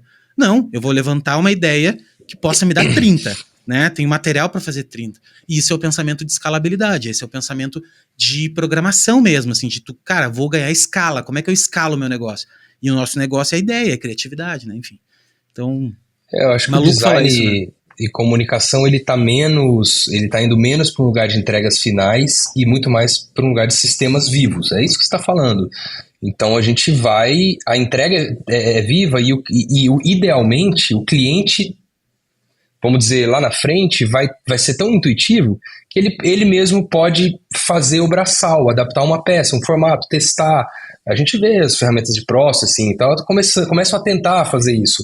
Mas a gente a gente está muito próximo dessa conversa e parece longe da prática, embora eu tenha certeza que vai ter um acelerão, porque o próximo passo do AI para essa comunidade é esse, né? As fotos já estão lá, vídeo, lip sync do caralho, o design gráfico, o vetor ainda não rolou exatamente, mas não há nenhuma dúvida de que em pouquíssimo tempo vai ter uma ferramenta foda, e aí o sobrinho que fazia o logo do Corel, esse sim vai perder o emprego, nem era um emprego, né? Fazia de graça, mas assim, os clientes vão... E a gente vai ter que ver o que acontece depois. Eu acho que... Porque também a coisa da AI, cara, ela eliminou o medo de errar. Eu tava vendo um vídeo acho que era o Google, enfim, alguma coisa que lançou recentemente, de uma girafa andando de bicicleta. Aí fiquei pensando, falei, cara, vamos dizer que você teve essa ideia. Falei, puta, eu quero fazer uma imagem. É um trampo, sem AI, nada, é um trampo do caralho. O que é? Photoshop com, sei lá. Puta, será que eu vou... Você tem que exercer uma base de critério pra ver se você testa uma parada pra ter certeza. Então, assim, essa nova geração talvez já venha mais livre. Fala assim, não, vamos ver, sei lá, vou plantar aqui. Puta, aqui ficou mais legal. Não, ideia de merda, não rola. Mas é um brainstorming muito rápido, muito vai e vem. A gente, nosso começo da nossa carreira, era uma decisão que inclusive te expunha ao teu critério. Se eu mostrasse para um criativo, para um diretor de criação, uma imagem foda de uma girafa andando de bicicleta e fosse uma ideia de merda, o cara fala assim, porra, velho, você ficou uma semana fazendo isso. Sério, você acha bom isso aqui? Aí você falava, nossa, cara, joguei minha energia inteira fora. Acho que agora o mundo permite que a gente erre mais maneirinho, erre caladinho, vê, acerte, e aí você tem mais possibilidade dentro do seu prato, né? Fico vendo muito como isso. Não, e aqui, ó, vou te dar, tá no meu slide da minha apresentação, cara, que é o seguinte, antes a gente gastava, exatamente isso que tu acabou de dizer, a gente gastava 5% do tempo na ideia e 95% na execução. Por quê? Porque era difícil, qualquer ideia que tu tivesse, tu tinha que, agora tem que botar na rua. Botar na rua no sentido, não era nem pós-produção, não era nem realmente entregar pro cliente, era botar de pé pra ver se funcionava. Então, sei lá, vamos fazer a girafa andando de bicicleta. Cara, tu tinha que pegar uma bicicleta, pegar uma girafa, como é que tu ia fazer, mas a posição, então não dá pra só recortar, tu vai ter que dar uma ilustrada. Então tinha todo um rolê, que às vezes tu ficava 2 dias pra levantar um primeiro frame tosco, assim, do troço, pra tu entender que não era legal a ideia. E aí tu, né, então o que acontecia? Tu gastava 5% do tempo pensando na ideia, que é muito importante, mas como tu tinha pouco tempo e muito tempo de braçal, tu tinha que gastar pouco tempo nela, né? E o que aconteceu agora? Eu acho que agora, não é que inverteu ainda, eu não acho que tenha invertido totalmente, mas eu acho que já existe quase uns 50-50. O que acontece? Como a produção aumentou a velocidade de produzir, a gente consegue ter mais tempo na ideia. E principalmente a gente tem uma etapa nova agora, que pra mim é muito maluco, que é o seguinte, ó, qual era a ideia normal? A ideia normal era tu ter uma ideia, vamos dizer assim, tive uma ideia, vamos fazer uma campanha que uma girafa andando de bicicleta. Tá, beleza, essa é a ideia. Cara, se tu tem uma relação interessante com o teu cliente, às vezes, muitas vezes tu levava a ideia meio bruta mesmo pro cara, assim, tipo, cara, tive uma ideia disso aqui, não sei o que. Às vezes quando a agência, o cliente é meio criativo também, até tu conseguia trocar uma ideia com ele. E aí tu já validava se era bom ou se não era e tal, mas muito difícil também, porque, sem ver, cara, as pessoas às vezes são mais visuais, então tu tinha que levar e tal. Daí o que acontecia? Tu te gastava todo esse tempo, chegava lá no cliente, não era legal, às vezes voltava, eu cansei de voltar às vezes de reunião com o Frankenstein, que era uma ideia versão 1 misturada com a versão 2, aquela confusão do caramba. O que mudou agora? Pra mim existe uma coisa que é muito maluca agora, que tu tem a ideia e tu faz uma pré-produção em curtíssimo espaço de tempo, no mesmo dia. Tu teve uma ideia de fazer a girafa, cara, no mesma hora, no momento que tu tá tendo a ideia, o teu dupla, enfim, nós podemos estar no My Journey já metendo umas versão, taraná, e cara, a gente já monta uma pré-produção, inclusive com um videozinho, com som, cara, a gente leva o vídeo brutão, aquele vídeo que demorava uma semana pra vir da produtora, que custava uma banana de dinheiro, que era todo tosco ainda, cara, a gente faz no mesmo dia, sabe? Então, daí tu leva pro cliente com a ideia já avançada, cara, já com a coisa, e aí tu já, nossa, quando tu volta de lá, e aí sim tu vai produzir, já tá muito melhor, porque da ideia da bicicleta andando, por exemplo, se a gente fizesse esse vídeo e botasse na rua, né, tangibilizasse essa ideia e visse que ia ficar tosco uma girafa andando de bicicleta, na hora a gente ia eliminar essa ideia. Na hora a gente não ia nem levar essa ideia da girafa. Exatamente. Entendeu? E aí, muito cara, antes. É muito antes. E assim, ó, eu discordo que a criação ficou mais rápida. Eu discordo totalmente. A criação ela tem o mesmo período de tempo, se não até mais tempo. Porque acontece, tu não queira trocar o tempo de produção e dizer que aquilo ali ficou mais rápido. Tá, ok, aquela parte da produção ficou mais rápida. Só que isso abre tempo para outra parte que estava sendo prejudicada, que era a parte da ideia, a parte de sentar, de planejar, de realmente fazer pesquisa, é isso que a gente tem que parar para fazer agora. E é isso que a inteligência artificial não vai fazer. Ela vai nos ajudar, né? Por exemplo, hoje eu faço uma campanha, eu peço 2, 3 deep research lá já para arrancar com o que tem no mundo já. E aí eu leio aquilo, faço curadoria, faço meu repertório, jogo meu repertório para dentro, e aí eu vou trocando. Então, é uma troca com a inteligência artificial. É um processo. Mas é um desafio, cara, porque a criatividade, em geral, ela precisa de tempo, né? Ela leva tempo. E esse é o paradoxo do que a gente está vivendo. O design pra caramba, mas falando de criatividade, em tese, quanto mais fundo você cava, ou mais certeza você tem que você estava certo no começo, ou você vai achar um treco que você não tinha achado antes. É sempre positivo. Só que com a vinda de tudo isso que a gente está falando, e os contratantes, as marcas, os clientes, os jobs, eles questionam imediatamente um processo muito longo. Falam, não, calma aí. Já veio assim antes da AI, a gente já vinha nesse pace, o mundo acelerando, as entregas. Com AI, ficou uma coisa quase que injustificável. E eu acho que esse é um paradoxo mesmo, porque a gente começa a criar muito na ferramenta. Pessoal, beleza, eu tenho que resolver, eu tenho um dia, eu vou prompitar aqui pra caralho, vou ver o que sai. Ah, isso aqui é legal, separei. E tem um outro processo que não é sair fazendo na ferramenta, que é ir pra salinha com um caderninho, pensar. Isso aí, não tem a resposta certa para isso. Acho que é um pouco das duas coisas também. Não dá para ser romântico e falar, não, vamos usar o cérebro e o papel e a caneta, porque é isso que as ideias estão aí. Pô, às vezes a AI traz um negócio que dá uma luz, mas sempre vai voltar no teu critério, na tua bagagem. Por isso que é um pouco clichê o que eu vou falar, mas é importante a gente acessar a fonte das coisas e pegar menos filtrado, menos ultraprocessado possível. E é um desafio para as gerações novas que estão entrando. Como é que a galera que está entrando no mercado, na agência, vai arrumar energia, espaço, tempo, sendo que já está pronto, já está em tese pronto? Como é que você vai mostrar valor para essa galera? Talvez tenha um período duro de dificuldade de acesso. E talvez essa dificuldade de acesso gere uma mudança geracional. Porque são coisas que ficam aparecendo, né? Os algoritmos da vida agora têm sido impactados por isso. As novas gerações vão entrar sem conhecimento técnico, muito ferramental, ótimo, mas como que elas se destacam enquanto identidade, enquanto personalidade criativa? No nosso cenário de indústria de criatividade, você tinha ali uma galera que era uma puta cara de filme de humor. Era engraçado, tem umas coisas. A mina que era uma mina que sabia fazer pensamento de carro, que ela sabia falar de feature de carro. Outro que sabia fazer design gráfico, branding e tal. Será que a gente vai conseguir esse charme? Eu sempre ouvi, cara, encontre seu charme. O que você é bom? O que as pessoas vão te reconhecer? Acho que é uma época boa para ser generalista. Mas se generalista demais e não ter nenhum diferencial, pô, o Léo é bom nisso. Cara, o Léo é bom naquilo. Eu acho que é fundamental, vai sempre ser, porque a gente tá muito empatado. Acho que a AI já subiu e vai subir o nível de tudo. Vai dar 3 passos para cima. E aí vai ser um desempate aqui, nas pontinhas. E aí algumas coisas vão destacar. Então fica mais difícil. Por outro lado, acho que é a questão da gente não ir no automático. Tá muito fácil ir no automático. É gostoso, o resultado vem, você conversa, a máquina devolve. O ChatGPT é um dupla foda, que pede 200, ele dá 200.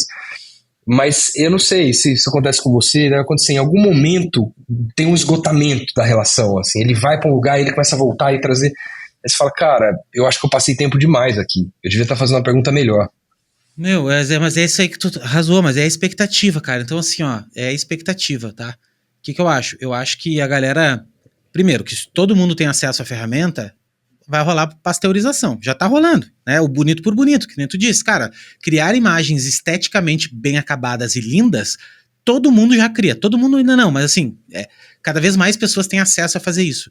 Então não é mais a imagem bonita, é uma imagem bonita que tem uma mensagem por trás e tem uma ideia por trás, né? Então esse é o primeiro ponto. E isso sempre foi dessa forma, na verdade. Na verdade, o Cássio falou isso também, eu concordo com ele. Eu acho que essa revolução que está acontecendo, claro que é uma revolução muito grande mesmo, assim, é como quase igual à mesma revolução que teve na invenção da imprensa, né? Então quase igual, se não maior, que é uma revolução que mudou drasticamente. A internet mudou, mas a inteligência artificial vai conseguir pegar toda a informação da internet e dar para nós o poder de acessar ela, que nós não tínhamos isso, imagina a quantidade de dados, enfim. Mas o primeiro ponto é esse, eu acho que todo mundo vai ter esse mesmo acesso. E o segundo, cara, é o tempo. Tu falou do tempo, né? O Bruno, inclusive, foi o Bruno, perguntei pra ele como é que ele tava tendo relação com os clientes com essa questão da AI, e ele falou pra mim, os clientes querem mais rápido, mais barato, pra ontem, e é isso. E é cliente global, velho, não é cliente, o seu Pedro ali que não conhece nada, né? Então, esse lance do pace é frenético, mas eu acho que tá na nossa mão, na mão de quem é líder hoje em alguma coisa aí, né, na sua agência, no seu ofício, ou é um empreendedor mesmo, que tem acesso a clientes e tudo, tá na nossa mão educar, velho, educar. E é isso que tu acabou de dizer antes do tempo. Por exemplo, quando tu vai fazer por isso que designer se fudia quando falava com publicitário no início. Por quê? Porque o designer sabe que tem que esperar uma semana, às vezes, sentar a ideia. Tu teve uma ideia, tu botou ela pra rua, testou. Cara, aquilo precisa maturar primeiro. Ela vai pra rua, vai pra parede, e aí um dia depois tu olha pra aquilo, já vai ter uma relação diferente com aquilo. 2 dias depois, 3 dias depois, 4 dias depois, tu acabou que tu viu aquilo que tu desenhou em outro lugar, cara, que tu não tinha prestado atenção. E daí tu, porra, isso aqui já eu vi em outro lugar, cara, então nós vamos ter que trocar um pouquinho disso aqui. Tu não ia ter esse tempo na pastelaria da publicidade de botar uma campanha na rua em 2 dias, que é o que o que botou a publicidade, vamos dizer assim, no patamar que ela é, na importância que ela tem para os clientes, porque ela é rápida, ela entrega, dá resultado, só que fudeu com a cabeça de todo mundo. Todo mundo é fudido da cabeça quem trabalha com publicidade. Por quê? Porque é burnout, aqueles, né, todo esse processo ruim que a gente vive, e mudou muito já, eu acho que mudou. Na minha época, na tua época, virar noite era normal, era glamuroso, inclusive, né, tudo isso. Mas, assim, essa pastelaria da publicidade, de, cara, em 2 dias tu botar uma ideia na rua, ela tem o preço de não parar pra pensar. De tu não sentar e, não, para aí, meu, essa ideia não é tão boa, velho. Deu uma polêmica lá porque a gente não pensou direito nisso, cara. Porque a gente não parou pra sentar. Porque o negócio não deixou. E o design, naturalmente, o processo de design, naturalmente, ele é mais espaçado. Ele é mais longo. E é por isso que os designers puros se ferram em agência, porque... Pô, cai um briefing no cara, o cara diz, meu, sei lá, acho que uns 15 dias eu consigo te mostrar. Que 15 dias, velho? 15 dias é amanhã, irmão. Amanhã, final do dia, nós temos que apresentar. Né? Então, eu acho que existe um meio do caminho. Eu acho que o negócio é como é que a gente pode acelerar um pouco o processo, mas também segurar a bronca, segurar o tempo. E eu acho que esse é discurso, cara. E o Cássio falou muito bem disso, assim, que é o tempo de criação de algo com AI... ele é o mesmo da criação normal. Por causa que tu vai demorar um tempão para acertar o prompt certo com a imagem certa. O que diferencia é que tu não tem um tempo longo de produzir. Muda, o dinheiro vai para a mão de outras coisas, entendeu? Ele muda um pouco, mas o processo é igual, velho. É o mesmo processo criativo. Né? E para mim, eu acho que existe um puta problema, e não sou só eu que tô dizendo, é números, né? Inclusive eu tô fazendo uma aula aqui agora e vendo uns dados, cara, que o mercado de TI, por exemplo, não contrata mais júnior nos Estados Unidos. Não tem mais vaga para júnior. E isso vai acontecer aqui no Brasil. Por quê? Porque acontece. Eu vou te falar por mim. Eu tô para contratar um júnior para me ajudar nas minhas coisas do dia a dia de produção de conteúdo, e toda vez que eu vou contratar, eu paro e penso, mas será que eu não consigo resolver isso aqui com a AI? Consigo. Porque, por exemplo, vou cortar vídeo, que é uns pedacinhos. Eu pego esse material nosso aqui e faço pequenos cortezinhos. Eu adoraria ficar o dia inteiro olhando, revendo, cortando, mas não dá, irmão. Aí tem uma inteligência hoje, a Opus Clip e outras, que eu jogo lá o vídeo, mano, e ele me gera 50 opção. Cara, de 50 opção, com certeza eu vou ter 5 boa, entendeu? Então, caralho, daí eu já não preciso contratar o júnior, por exemplo, entendeu? Então eu tô sempre jogando pra frente. E se o júnior não entrar agora, como é que ele vai aprender o trejeito, sabe? A linguagem. E a linguagem, cara, tu só aprende com o tempo. Tu só aprende o traquejo de uma nova língua, que no caso nosso é criatividade, design e tal, com o tempo. Tu não tem, por mais que tu seja um cara mega foda no Photoshop, não é isso, cara, ligado? Não é. E tu vai aprender com o tempo. E o tempo não mudou. Não mudou, cara. A cognição humana não mudou. Tu demora o mesmo tempo ainda de 20 anos atrás para hoje para tu aprender uma nova coisa. E se não piorou, porque tu tá com tanto excesso que tu não consegue mais reter nada, né? Então, é um problema, é um dilema que nós temos, né? A gente precisa botar gente para trabalhar nova, mas a tecnologia não deixa, então a gente tá nesse dilema aí de, cara, como é que eu faço, né? Como é que... Cara, porque é o seguinte, Murilo, quem é sênior que nem nós, é que nem, a analogia que eu faço é que nem com super ricos. Um super rico, ele sempre vai ficar mais rico. É muito fácil de entender isso. É só tu entender a base do capitalismo e como é que isso funciona. É muito simples saber que o super rico vai ficar mais rico. Porque ele tem acesso e ele já tem o conhecimento. E aí uma coisa gera outra. É a mesma analogia para nós que somos sêniors. Se tu é um sênior que é curioso e saca que tu precisa aprender um pouco de tecnologia e tal, nós vamos nos tornar super ricos.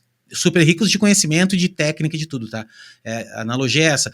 Por quê? Porque a gente já tem 20 anos de de conhecimento, de labuta, todo aquele acervo que nós temos, que até às vezes era pouco utilizado até, de tanta coisa que a gente conhecia, era difícil de usar uma referência de um filme, eu não lembrava o filme que eu tinha visto, só que agora com o LLM, eu inicio um prompt com algumas pequenas referências que eu tenho na minha cabeça e ele já me gospe ali tudo que eu, puta, tá aqui, cara, entendeu? Que um júnior não vai conseguir fazer, porque o júnior não consegue cruzar essas informações, ele não tem essas informações pra cruzar, entendeu? E, cara, então, talvez tenha uma coisa bonita aí e importante que seja juntar as gerações, e um mercado muito etarista, né, como o de comunicação, difícil ver pessoas de 55 anos em agência, sei lá, acho quase impossível, não tem no mercado.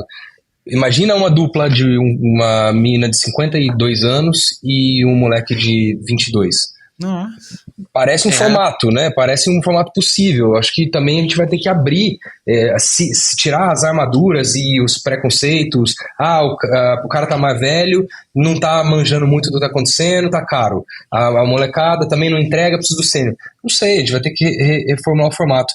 Mas eu fico pensando muito também, cara, existe uma ansiedade muito grande o tempo todo, em todos nós, e isso é across qualquer geração, de próximo. O próximo, puta, fiz esse trabalho do caralho, mas vem cair aquele...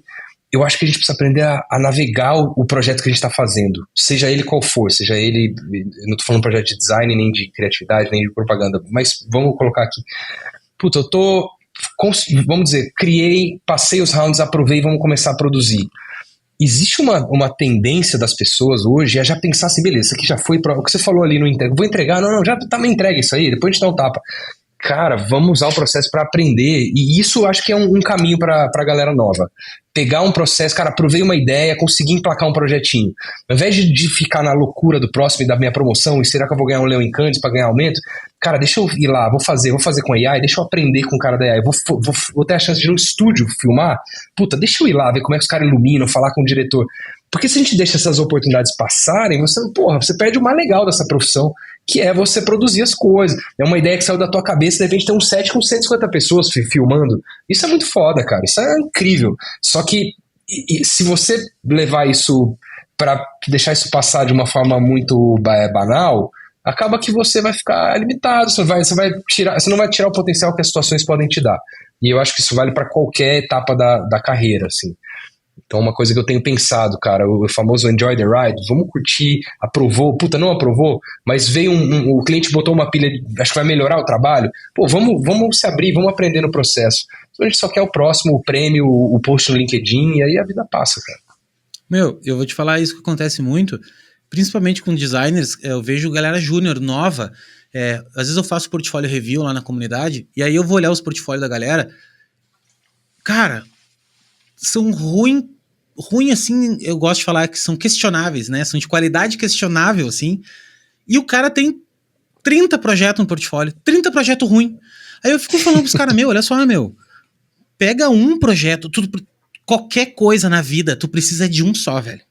Se tu tiver um projeto, um case, uma ideia, uma coisa, mas que essa coisa seja realmente diferente, realmente tu dedicou um tempo foda naquilo ali, é um só, tu não precisa de 10, é um. Se eu quiser trabalhar hoje na Gut com determinada situação, eu preciso levar um projeto pro Murilo. Eu tenho certeza que se eu tiver um projeto que ele olha e diga assim, caralho, esse cara tem. Porque na cabeça de um cara, ele vai saber que eu tenho potencial. A gente sabe do potencial. Tu olha um projeto bem feito, tu pensa, caralho, pode ser que ele não tenha experiência, pode ser que o cara... Mas ele entregou esse projeto aqui e em cada peça, em cada vídeo, em cada coisinha, detalhe, tu vê que o cara tem potencial. E é isso que tu vê, não é? Tu não vai me convencer com 10 projetos, tanto é que a gente nem olha 10 projetos, tu olha um portfólio, e aí eu falo com a galera, tu tá apressado, cara. Tu tá apressado a botar coisa ruim na rua. É isso que tá acontecendo. Tu fica numa...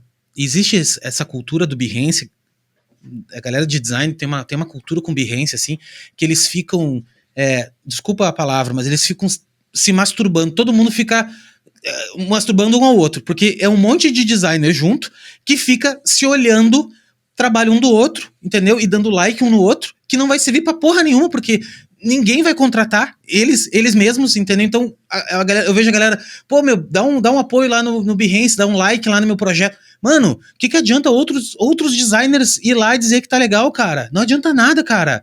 Não adianta nada. Behance é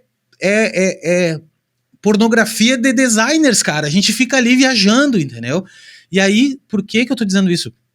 Porque se tu tiver a cabeça de pegar um projeto, cara, eu tenho, e aí eu faço o que com a galera lá no Portfólio Review? Eu olho de 20 projetos que tem, eu escolho 2, assim, cara, olha só, esses 2 projetos aqui, se tu botar tudo, fazer de novo, pega essa marca que tu desenhou, que ela tem potencial, e refaz esse projeto pra botar no teu portfólio, entendeu? Ou tu não tem nenhuma ideia, pega um portfólio fictício, pega um projeto fictício, cara, e exercita trabalhar com o que tu quer fazer. E senta e faz, e aprende, pá, e não sei o quê. E eles ficam numa sensação de querer postar logo, sabe? De tipo, já vou postar agora no Behance e tal. E aí e não sai do lugar por causa desse motivo, entendeu? Só que, claro, eu tô falando isso, eu sei que é fácil falar isso depois de 30 anos fazendo isso. E aí é fácil tu falar. É a idade do velho, quando o cara vai ficando, chega dos 40 anos, 50 anos, 60 anos, o pai da gente falava isso pra gente, meu, calma coração, velho, tá até emocionado, não te emociona, vai com calma. E aí tu ficava na época, pai, besteira, falando besteira e tal. Não, cara, mas é a real, porque a gente nota, a gente percebe durante a vida que o que importa são as coisas bem feitas e não a quantidade de bem feita, né? Esse é o ponto 1. E o ponto 2 que tu disse, cara, que eu achei completamente disruptiva essa tua ideia, de verdade, eu não conheço. E olha que eu sou rato de internet. Eu não conheço um lugar que faça esse troço de chamar gente sênior pro mercado. Porque qual é o pepino? Na verdade, nós estamos preocupados com a base da pirâmide, que é de quem entra. Mas nós não estamos preocupados com a galera que tá saindo. Que a galera que tá com... Que já tem o conhecimento, entendeu? Que tipo assim, tu não precisa treinar nada. O cara tá ali. O que a gente precisa colar nele é alguém novo, que antigamente, lembra tu pegou essa época, que o assistente de arte para um diretor de criação, para um diretor de arte, era o cara que sabia mexer nas ferramentas. Então o diretor de criação antigamente, ele não sabia mexer em ferramenta nenhuma. Ele tinha as ideias. Nem no Photoshop, fazia o RAF, entregava e a galera trazia pronto. Exato, a ideia era do cara, mas tu era o operador de máquina dele. Então o que tu tem que fazer, eu acho que a gente pode fazer, é colar nessa galera mais sênior, que não pegou esse boom e é mais difícil, mas colar a galera nova que é manja de ferramenta pra cacete. E aí, cara, aí tu tem um jogo novo. Porque tu tem um cara com 50 anos, cara, com 60 anos, que tem uma visão de mercado foda, que tem anos e anos de experiência de vida mesmo. O cara sabe, o cara consegue ter uma coisa que não tem, é conhecimento empírico, né? Que não tem faculdade que ensina, de voo. Cara. Hora de voo. E isso é a coisa mais importante do mundo. Hora de voo, velho. Né? No mundo que nós estamos vivendo hoje, e vai ser valiosíssimo, horas de voo. Porque ninguém quer ter horas de voo. Ninguém quer ficar 10.000 horas fazendo uma coisa. Ninguém quer. Ninguém tem paciência pra fazer isso. Só que se tu não tiver essa paciência, tu vai viver na fuligenzinha, que é essa coisinha de cada ferramenta que sai, todo mundo, é ferramenta. Olha lá, o cara criou um videozinho, agora vem o VO4, agora vem o VO5, e agora? E o próximo? E aí, entendeu? E não vai se criar porra nenhuma de diferente. Quem dá um passinho pra trás, parar e usar do conhecimento, né, ser mais... Por isso que os sêniores são mais vantajosos nisso. Porque o cara vai ter uma ideia, uma sacada, que não é o ChatGPT que vai te dar. Que é uma vez que ele fez uma viagem pro interior e aconteceu determinada situação com ele, aquilo ali o ChatGPT não viveu, velho. E ele vai trazer aquele ponto de vista que, pra mim, a mágica da publicidade e principalmente do humor é tu contar uma coisa que reverbera nas pessoas de uma forma diferente, uma forma engraçada. Isso aí o ChatGPT não vai ter, entendeu? Não. E tem uma contrapartida a isso, que é a coisa cognitiva. Então pensa, sabe, eu tenho uma filha de 5 anos, ela tá um pouco nova pro meu exemplo, mas tá nascendo num mundo já muito diferente, que a gente não nasceu, que o cara de 55 também muito menos. Vai ter um valor muito grande no jeito que ela percebe as coisas, as ferramentas, as interações. Então, por isso que essa troca, em algum momento, ela deveria acontecer. É claro que ela vai acontecer como a humanidade faz de pai para filhos, de famílias, Mas no trampo, no ofício, não sei, pode ser uma boa. E sobre o que você falou das gerações novas de fazer, eu fiquei pensando nisso porque eu vejo muita pasta, portfólio, a galera pô 10 coisas ruins ao invés de uma boa. Acho que isso também tem uma musculação do critério. Então você pega, escolhe uma coisa, duas coisas e elabora melhor. Você pode estar dando um tiro pra fora, mas acho que quem for avaliar fala assim, cara, essa pessoa escolheu, tem personalidade esse trabalho, escolheu se dedicar a isso. Ficou ruim, não ficou? Eu valorizaria, entrando na nossa pira aqui. Pô, do caralho, o cara pegou esses 2 projetos, foi a fundo, a mina foi lá e ou não colocou, ou deixou num anexo do portfólio as experimentações ruins, vamos dizer, gente, mas é importante para ela chegar no bom. Mas é isso, é mostrar intencionalidade, senão a gente vira tudo e todo mundo tem tudo igual. Exatamente, é isso aí. Ou aqueles portfólios que tem 10 trabalhos e tu entra, tem 3 imagens em cada trabalho. Tá, meu, como é que tu vai contar a história em 3 imagens, velho? Tipo, isso me incomoda também. Cara, pega um job e desdobra, velho. Vem desdobrando, vem fazer. É isso que tu ganha as pessoas, né? Mas essa aí, Léo, é uma parte, enfim, nós estamos 1000 assuntos em um, mas essa parte de vender o trabalho, ela é uma dificuldade todo dia, acho que para todo mundo, assim, acho que design, comunicação, por isso a gente faz muito isso, e passa aquela coisa que você falou ali atrás, a gente faz sobe a montanha, puta merda, toma chuva, machuca o pé, chega lá em cima. Quando a gente vai promover o trabalho, quando a gente vai pensar, é difícil pra cacete pegar quais são os assets, como que eu conto a narrativa, qual é o brief, puta, eu não vou contar assim, tá muito careta, mas se eu contar assim vai dar pra entender. Eu sinto que os criativos demoram muito tempo pra pensar nisso, eles demoram muito tempo pra chegar nisso e geralmente vem alguém da liderança, provavelmente alguém que tá mais interessado em contar essa história, porque ficaram 3 meses, 5 meses trabalhando num projeto. E como é que você conta isso pro mundo, pro mercado? Como é que você atribui valor e significado? Faz as pessoas entenderem o que você passou. E essa é uma dor de todos os dias, de todas as agências, de todos os estúdios. Eu acho que, eu não sei como resolver isso. Isso é uma coisa que me angustia. Eu tento fazer esse exercício. É muito trabalhoso, é desconfortável, porque é isso, você já tá com outro job na mesa, tá meio que dado como pronto. Só que o criativo, ele vai lá e depois de 6 meses, ele para um final de semana inteiro e faz isso pro portfólio. Aí eu fico puto, cara.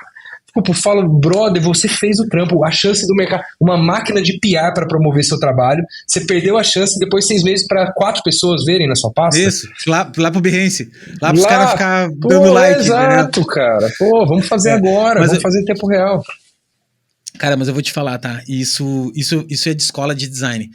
Primeiro ponto, quando tu pega a Pentagram, quando tu pega grandes estúdios de design e tu olha o portfólio dos caras e tu pensa, caralho, olha que foda, olha que aquilo. Sabe o que os caras fazem? A Pentagram, por exemplo, eles, na etapa de primeiro de tudo, a etapa de documentação do case é tão importante quanto criar a ideia. É tão importante quanto. Esse é o primeiro ponto, assim, que todo mundo erra nisso. Começa o projeto colocando a etapa de como é que vai ser como é que vai ser isso contado, como é que vai ser o case, como é que vai ser os mockups, como é que vai ser isso lá no final já. Já tem que estar dentro do roadmap do projeto. Não é assim, aprovou, o cliente, fechei as peças aqui, mandei para gráfico, sei lá, mandei o vídeo, tá pronto, agora depois a gente vê para botar no portfólio, que depois... Não. Cara, isso que você tá falando é fundamental, é estrutural. Cara, estrutural. Porque é o seguinte, irmão, eu comecei a aprender quando eu comecei a lidar com gente que não é designer. Eu comecei a lidar com gente que é os account manager, que são os caras que... Ou empresário mesmo. Eu comecei a lidar com uma galera muito foda, que são os empresários por trás do business. É o cara que não é designer. Ele é o cara que vende, ele bota o dinheiro dele pra vender criatividade, meu. E aí tu começa a pensar, como é que esse cara... Como é que ele agrega valor? O que agrega valor de verdade? Pro mercado, vamos dizer assim, né? O que agrega valor? Qual é o suco dessa história toda aqui que vale dinheiro de verdade? E isso aí é ponto pacífico. Pra mim pode ser uma coisa, pra ti outra. Só que no capitalismo é o que gera mais dinheiro. Pronto, acabou. O que gera mais resultado? A tua ideia da Revolução Ming do século, sei lá que, na China, que tu contou toda uma história, blá, blá, blá, ou um pedaço só, que é um pedaço do vídeo que conta a ideia de como vender mais uma parte, só um recorte, que foi o diretor da agência que pediu pra te fazer. E ele que foi levar lá no cliente e vendeu e fechou o contrato e voltou, entendeu? Cara, tu tem que entender que valor, só existe valor para quem olha, para quem vai pagar aquilo, não é para cada um tem uma visão, mas o negócio de design ou o negócio de comunicação, ela tem um equity lá, ela tem alguém que compra, né? E aí, primeiro de tudo, a galera de design, eu comecei, como a minha cancha é mais design, eu comecei a me relacionar com essa galera de estúdio de design grande, internacional e tal, os donos do negócio. E aí, assim, ó, o case é o que importa pro cara. O que importa pro dono do negócio não é, cara, processo, caralho, o que foi, que voltou. Não. O que importa é o case. É aqueles 10 slides, pica, perfeito, com vídeo, com demo reel, com caralho. É aquilo ali que é o dinheiro. Por quê? Porque aquilo ali ele vende para outro. Ele consegue mostrar a ideia, ele consegue mostrar o projeto. Que é que nós, designers, não fazemos para nós. A gente simplesmente bota toda a escalada da montanha, a gente não tira uma foto da escalada da montanha. A gente não para um dia para escrever no caderninho como é que foi a escalada da montanha no dia 1. A gente não faz isso. A gente simplesmente corre, chegamos lá em cima e aí fica difícil de contar. E aí fica difícil. Ainda mais em milhões de arquivos e coisas que você vai gerando um lixo digital infinito. Isso, e te dá uma preguiça cognitiva de tu parar pra, puta merda, eu vou ter que abrir que arquivo que é mesmo, qual é que não sei o que. Cara, quando você vai pro Figma e você abre todas aquelas páginas do processo de 4 meses, você fala, agora eu preciso montar o material. A angústia é uma angústia gigante. Mas eu vou te dar o ponto 2, então. Vou te dar a solução disso, que daí é o ponto 2. Primeiro esse, tá? Colocar no roadmap. E segundo, não é tu que vai fazer isso. Não é tu que faz. Tu faz, uma outra equipe que não sabe nem do que tá acontecendo, pega aquele job pra fazer. É um job pra aquela outra equipe. Justamente por esse motivo. Primeiro deles, o viés, que tu tá enviesado, tu ficou 4 meses em cima daquela merda, tu já pegou um monte de coisa ali que de repente nem tem tanto valor, sabe? Assim, tu tá enviesado. Quando tu pega uma outra equipe que é do teu time, enfim, né, mas que não tá trabalhando naquilo, o cara tá verdinho, meu. O cara senta ali, naquelas centenas de coisas que ele olha, ele já consegue pensar, cara, pô, isso aqui é muito legal, velho, isso aqui, a etapa do trabalho cara, dele... eu não sei se eu concordo com isso, sabia? Eu acho que o criativo, ele tem que ter na ponta da língua a narrativa do trabalho dele, porque senão fica fácil, você delega pra outra pessoa contar a história pra você. Mas eu concordo, mas eu tô dizendo como é que a Pentagram faz. A vida real e expectativa. A vida real. Cara, a Pentagram é isso, tu olha pra Pentagram, tu pensa assim, cacete, olha o trampo deles. A metodologia deles é essa. Se isso, vamos dizer assim, né, é bom para os designers em si, não sei também, porque daí tem essa questão, como tu não exercitou essa parte, tu nunca vai aprender direito muito essa parte, pode ser que sim, certo? Mas para o negócio, é muito bom, porque o negócio tem isso, cara, qual é o meu valor? O meu valor é o meu case. Então como é que eu consigo produzir cases mais rápidos, de formas mais efetivas? Eles acharam essa maneira, tá? Interessante. Eu vi numa entrevista de um dos sócios, são vários sócios lá, e o cara falando disso que na equipe dele ele faz isso, ele pega uma outra equipe. E também tem aquela questão que a gente fica olhando pra Behance e olha aqueles trampos assim que tu chora na madrugada e tu é sozinho na fila do SUS, cara. Daí tu fica pensando como é que esses caras chegaram. Eu nunca vou chegar nisso. Só que tu tem que entender que existe uma equipe inteira só pra produzir o motion do videocase. E não é o mesmo cara que fez tudo aquilo, cara. Então, olhar pra esse lado também é um pouco se botar na...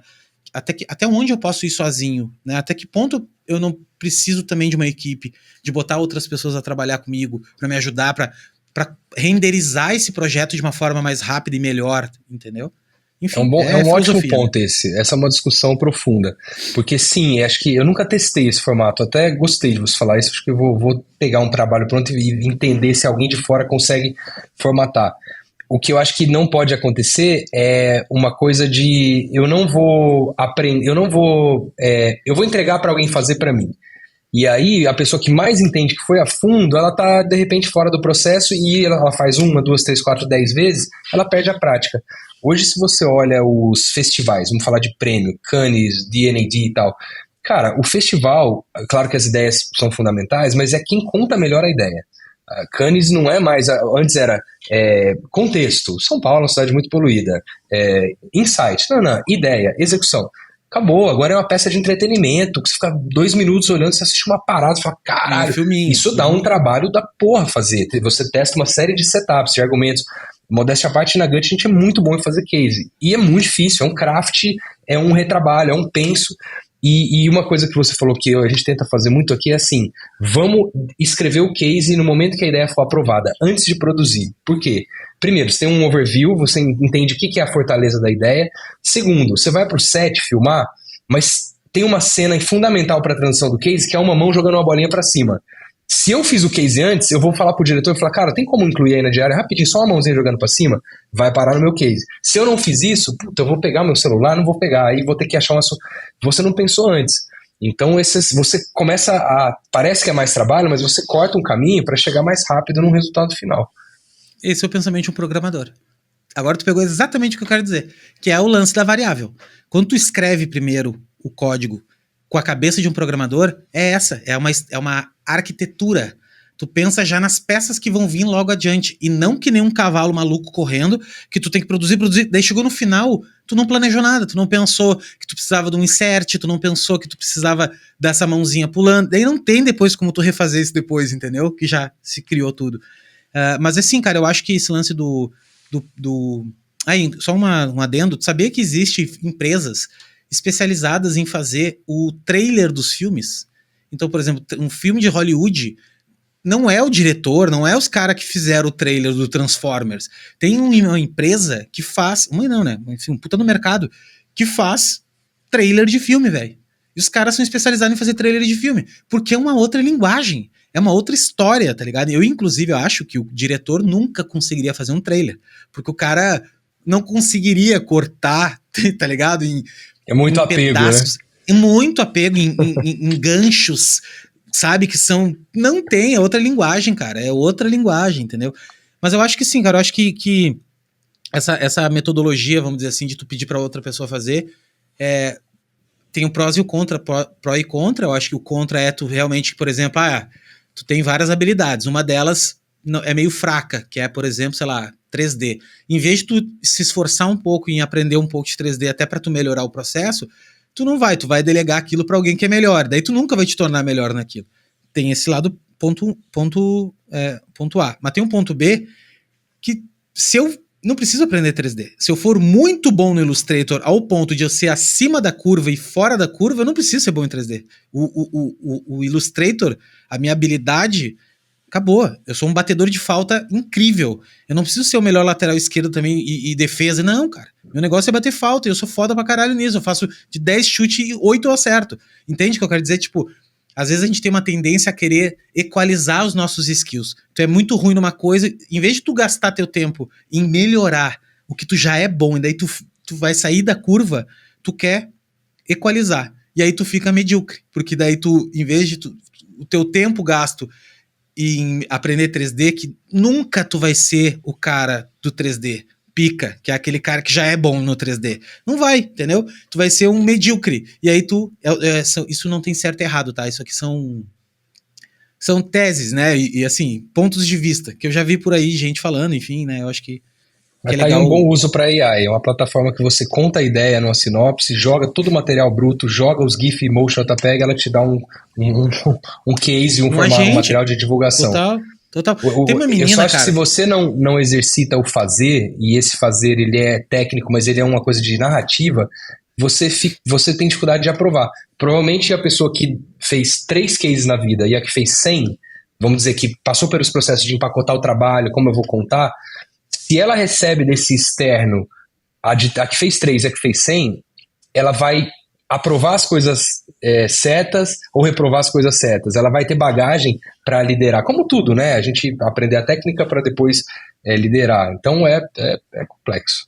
Não, por exemplo, hoje eu vou apresentar uma ideia. Eu tô montando uma palestra que eu vou dar sexta-feira agora.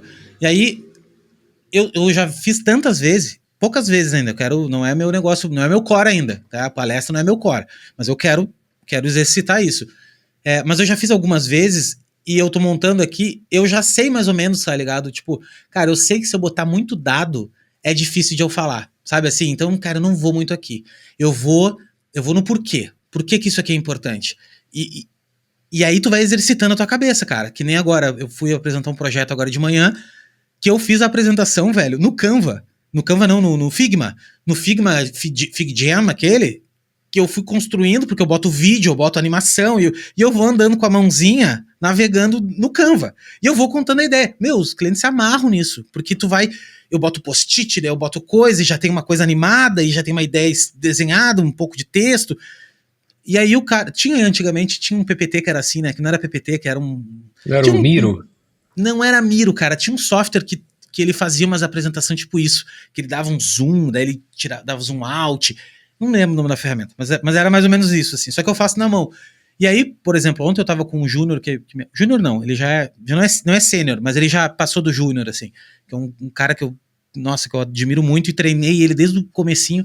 E nós tava trocando ideia e tal, e ele me mandou várias imagens pra mim adicionar na apresentação. Mas pra te ver qual é a cancha. O que ele tava tentando vender era a furadeira, sabe? E eu falei, cara, não vou mostrar isso, cara. Porque isso aqui é furadeiro. Eles não vão dar valor a isso. Eles vão dar valor na narrativa. É o contar uma história. Contar pra eles o porquê que eles precisam daquilo. E mais que isso ainda é apontar o caminho, sabe? Assim, olhar, tá vendo lá o horizonte? Ó, meu, a gente tá indo pra lá. Daí todo mundo olha pro horizonte e vê, puta, é massa, é isso. Entendeu? E não como é que nós vamos chegar lá no horizonte. Isso é a parte mais estratégica, mais técnica, mais... Que aí em reuniões depois a cada reunião a gente vai desmiuçando e vai trocando, né? Mas é isso, irmão, é cancha. Tem uma menina que tem um projeto muito legal, não sei se tem ainda, chamava-se Pimp My Portfólio, que era o seguinte, ela só atendia designers. Ela pegava e arrumava o teu portfólio, que é o grande dilema dos designers, que é tipo, cara, puta, fazer um portfólio, não, me manda no Drive todos os teus trabalhos que tu tem, os projetos, as coisas, eu penso que é legal e boto pra ti. E aí depois tu troca uma coisinha ou outra que tu não queira e tal. E aí eu falei com ela um dia e ela disse, meu, sabe o que acontece? No início eu já fazia o trabalho final, já pensava que ia ser aquele. Só que com o tempo, depois que o designer vê a coisa mais ou menos já ali, aí ele tem as ideias, pá, cara, mas isso aqui podia ser diferente, tá? Então eu acho que vamos fazer um videozinho, vamos... Sabe aquela a rigidez cognitiva inicial, que é que nem um cliente, ou quando, não sei se tu já trabalhou com algum arquiteto, que tu vai lá e pede um projeto pro cara, só que tu tem uma ideia na tua cabeça, cara. Quando o cara vem com o desenho, não, mas não era bem isso, mas é natural isso, é natural que quando tu enxergue mude um pouco. O problema tá no profissional achar que não dá pra mudar, tipo, não. Ah, cara, foi só o que eu tive da ideia. Então eu aprendi uma técnica durante a vida. Tu nunca faz o 100%. Tu sempre faz 80%, tá ligado? Sempre 80%. Sempre faz 80%, não faz 100%. Porque os 20%, deixa pro cara botar, cara, a cerejinha. Deixa pro cliente olhar e dizer assim, cara, não tá 100% pronto. De repente dava pra nós... Dava. E às vezes tu já até sabe que é aqueles 20% que ele vai botar. Mas deixa ele botar, velho. Porque existe uma coisa que é do ser humano isso. É participar, cara. O cara quer participar. O cara quer também fazer parte daquele negócio que é incrível pro negócio, pra ideia dele, pra, sei lá, o setor dele, sei lá, ele tá te contratando pra alguma coisa. E quando tu deixa um pouquinho pro cara fazer, é incrível, sabe? Isso é eu li num de livro. Relacionamento humano, né? Eu li num livro, tudo, velho. Né? A arte de fazer amigos e influenciar pessoas, que é aquele livro mais... Dale Carnegie. Dale Carnegie. E ele fala disso numa lá, sei lá, regras 150. E é isso. É tipo, cara, vá pra uma negociação ou vá pra algum relacionamento não com tudo 100% do teu jeito. Vai com um pouquinho... Deixa essa vaga na tua esforço depois, que tu vai ter que aprimorar, uma parte pra pessoa co-criar contigo, cara. Que aí isso a pessoa fica todo feliz mundo, também. Cara. Nossa. É bom porque o ser humano é um bicho colaborativo. E outra, tem gente que as pessoas te complementam. Vamos falar de um cenário legal, assim, grandes marcas com CMO, gente do marketing. O cara tá vivendo aquele business, os desafios. Por que você não vai abrir espaço? Porque você acha que você resolveu o problema todo? É ignorante fazer isso. Você está isolando a possibilidade de uma pessoa que entende mais que você daquele negócio melhorar o teu trabalho, o trabalho de vocês. Sim, é completamente burro, na real. Tu tem uma Ferrari, tu tem uma Ferrari, uma Maserati, uma Lamborghini, tudo dentro da empresa do cara, porque é o diretor de marketing, o diretor de não sei o que é um pica da galáxia lá também, só que é do negócio dele. Cara, eles vivem todo santo dia aquilo ali. Se tem uma oportunidade na vida de tu fazer uma disrupção naquele negócio ali, é usando os caras, não é sozinho. Não é assim que tu... Cara, não é nós, a galera que é publicitário, designer e tal, tem uma coisa muito legal na profissão, que é trabalhar com vários segmentos. Então é natural na tua vida tu trabalhar com saco de lixo, com bebida, com... Cara, coisas muito diversas, porque os clientes vêm e tu vai aprender sobre aquilo. Mas quando vem um cliente, por mais CDF que tu seja, que tu vai estudar o negócio do cliente, cara, tu vai estudar uma semana o trabalho do cara. Tu vai ler um livro ou outro do negócio do cara. E quando tu não vai só no Google pegar o que tá no site dele. Então, como é que tu acha que na tua ignorância tu vai conseguir disruptar uma ideia, uma coisa, uma revolução sem beber dos caras que estão ali, velho? Eu, quando descobri isso, na minha ignorância jovem, graças a Deus que eu errei pouco. Então, toda vez que eu ia, o cara, irado e tal. Só que eu deixei de fazer coisas que nem tu acabou de dizer, de que o meu trabalho pudesse ser melhor ainda. Porque se eu sozinho conseguir criar isso, tu imagina se eu trazer as ideias desses caras junto. Só que aí que tá, eu acho que é uma questão de metodologia. Tem que caber na tua metodologia. Tu tem que descobrir uma metodologia pra ti que preveja esses espaços de cocriação. Porque eu acho que a galera confunde. Eu não tô falando aqui que tu vai lá, tu co-criou com o cara, belezinha, tudo certo, puta trabalheiro pra chegar nesse ponto, chega na reunião, o cara quer mudar um troço que ele falou lá atrás que não era pra... Isso é retrabalho. Isso eu acho que é um retrabalho. Só que quando tu faz uma cocriação junto, cara, 99% das vezes vai dar certo lá no final. Porque mesmo que dê errado, vocês vão dividir... é natural dividir o problema, né? Tipo, pô, nós dois tomamos essa decisão juntos. Não, e vai muito além da qualidade final, passa para um lugar de motivação. Então esse cara criou uma coisa, se alinhou contigo, ele vai usar toda a rede de contato e influência que ele tem para passar isso adiante, para vender pro presidente, para botar na Globo. É claro, ele sente parte, ele concorda. Então ele vai acessar um lugar que a sua técnica não chega. Ele tem a influência dele, e aí vai. Isso. Não, tu conquistou aliados, cara. Tu fez aliados pra tua ideia. Tu quer cara trabalhando. Eu tive uma reunião agora de manhã eu tô desenvolvendo agora um projeto de design system com inteligência artificial, todo esse rolê, pra um clube muito grande que tem aqui, enfim. E aí eu tava fazendo uma primeira reunião com a galera e eu conversei com o gerente do troço, que é um gerente operacional e tal, enfim. E uma das coisas que eu faço, que é a primeira coisa que eu faço, cara, é escutar o cara e ver os pepinos desse cara. Qual é o pepino que esse cara tem, velho, no dia a dia dele? Porque não adianta nada eu ser mais um problema pra ele. Não adianta ser um problema pra ele levar o trabalho que eu vou fazer pros outros. Não pode ser um problema. Tem que ser uma solução. Tem que ser assim, olha só, nós estamos trabalhando, eu e esse cara aqui juntos, num negócio que é incrível. E ele vai botar toda a energia dele pra vender esse troço pro outro cara. Mas com a linguagem dele, com o jeito dele, porque ele tá participando do troço. E não pegar o meu PDF que eu mandei pra ele e ele levar na reunião e nem conseguir explicar direito. Nem vai. Não vai, velho. Não vai. Enfim, cara, eu sempre me prometo nos podcasts que eu vou falar menos em cada podcast, só que não dá, cara. Eu preciso, sabe? É muita coisa, cara. E ainda mais quando eu converso com gente inteligente que tá no mesmo rolê, eu fico, caralho, enfim. Mas é bom, a troca é muito boa. Que eu queria te agradecer demais, por ter aceito bater esse papo aqui. E o Rafa tava certo, tu é um puta cara, e de verdade, assim, e tu é bem do não é de Minas, né? Tu é de... Goiânia. Mas tu tem um jeito tá mais... Tá tudo ali. Mais tímido, não é tímido, não é a palavra tímido, mas é um pouco mais contido, mas quando abre e fala, porra, manja muito, assim. E, cara, queria te agradecer mesmo, queria... pedir que tu falasse aí as palavras finais, né? Enfim, finais não, né? Mas assim, pra galera que nos escuta e principalmente pra galera que tá começando e também pra galera que é sênior e também tá naquele pepino, porra, não sei, velho, o que faço, tô com medo, não sei, enfim, né? Desce o teu panorama final aí. Boa, Léo, obrigado pelo convite, cara, foi super legal o papo, é recíproca admiração, acho que você é um cara que tem muito conhecimento e você também tem essa generosidade de passar o seu conhecimento. Acho que isso é muito legal. E, cara, recado, acho que a gente falou muita coisa. Eu acho que duas coisas, assim, acreditar que as coisas vão ser legais pra caramba, olhar com uma lente otimista. Tem muita ferramenta boa vindo, mas também a gente, o bicho, o ser humano, é uma potência, é adaptável, a gente se mexe, se acomoda, no sentido não de acomodação, mas se encaixa nas mudanças. Isso é histórico, isso é. Então, assim, existe uma tensão no ar que eu fico tentando evitar pôr pra dentro, porque, os empregos, claro que vai rolar um monte de coisa, mas vamos ver para onde que a gente pode ir. Acho que a gente ser propositivo é o melhor que a gente pode fazer. E acho que para as novas gerações é isso, assim, pensar mais na qualidade que na quantidade, viver as experiências, aprender com quem está perto, e um mantra que eu sempre seguirei: trabalhe com pessoas que você admira.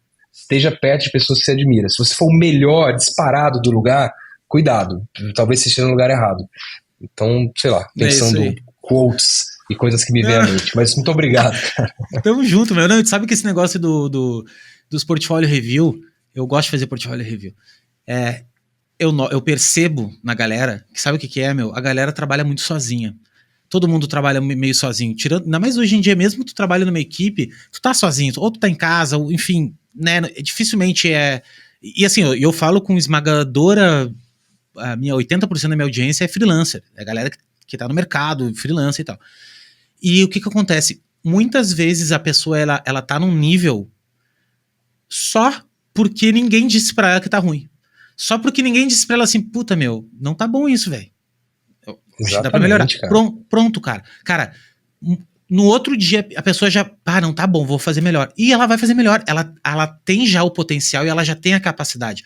Só que como ela tá sozinha ou tá andando com gente que eu não falo andar com gente, mas assim, ela tá num meio que não é melhor, entre aspas, né? Melhor aqui é meio relativo, mas digo assim, mais qualificada que ela naquela tarefa ali, naquela, né? Vamos falar de design gráfico, ela não evolui.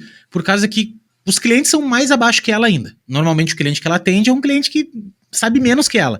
Então, o cliente, na primeira ali que ela mostra, tá bom, o cliente já aprovou. Bom, se o cliente aprovou, me pagou, isso aqui tá bom. Não necessariamente. Às vezes tá ruim e o cliente aprovou, porque ele tem um conhecimento menor que tu. Exato. E se tu quer trabalhar, cara, com cara bom e gente boa, e tu te tornar um desses caras bons e gente boa, tu tem que colar com gente que manja. Assim, tem que colar com gente que manja, velho. Nem que seja uma coisa pro cara puxa a outra, cara. Cara, você às vezes você nem tá não verbal, às vezes você vê um comportamento, vê um trabalho, você fala, cara, peraí, eu não tô lá ainda, eu tô pior do que eu imaginava. Você sai correndo atrás. Exatamente. É só tu ouvir alguém falando. Quando tu pega tu, por exemplo, se eu te convidar pra ir na comunidade, fazer um portfólio review, tu vai pegar 2, 3 cases de caras aleatórios, tá? Eu tenho certeza que as outras pessoas que estão olhando aquele negócio, quando tu falou determinada coisa de uma situação, o cara vai dizer, caralho, cara, ainda bem que ele não viu o meu, porque o meu tá pior que esse. É isso, entendeu? É o conhecimento. Alguém com crivo viu que aquilo ali. Isso serve pra tudo na vida, tá? É a mesma coisa com ganhar dinheiro. É a mesma coisa. Se tu convive na tua família, que o teu pai e tua mãe a vida toda ganharam o máximo na vida deles, 5 mil reais, cara, e teus amigos ganham 2, ganham 3, e 5 mil é o negócio, ganhar 10 mil reais pra ti é impossível. É tipo, meramente impossível. Aí tu começa a conviver com um cara que ganha 10 mil reais por dia.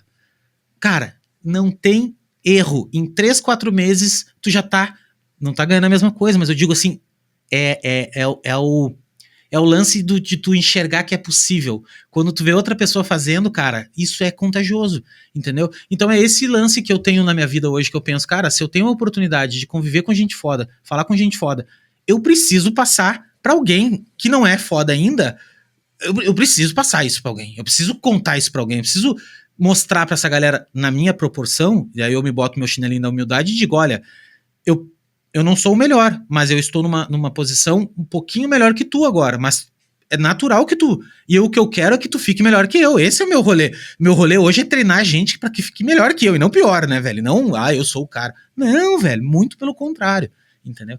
Enfim, é isso aí. Murilo, tamo junto, tá? Obrigado mais uma vez, obrigado você que tá escutando isso até aqui. Eu sempre agradeço o cara que fica até o final, porque, cara, aguentar 2 caras falando aí durante quase 2 horas, tem que gostar mesmo, né? Então, se você está dirigindo, espero que chegue bem aonde você está chegando, ou enfim, está na academia e tal. Muito obrigado.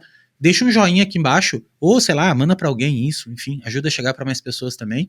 E te convido a participar das aulas de quinta-feira lá na comunidade. Tem um link aqui embaixo também. Vou deixar os links do Murilo aqui embaixo para vocês seguirem ele, enfim. Era isso. Beijo no coração e a gente se vê na próxima. Valeu! Valeu!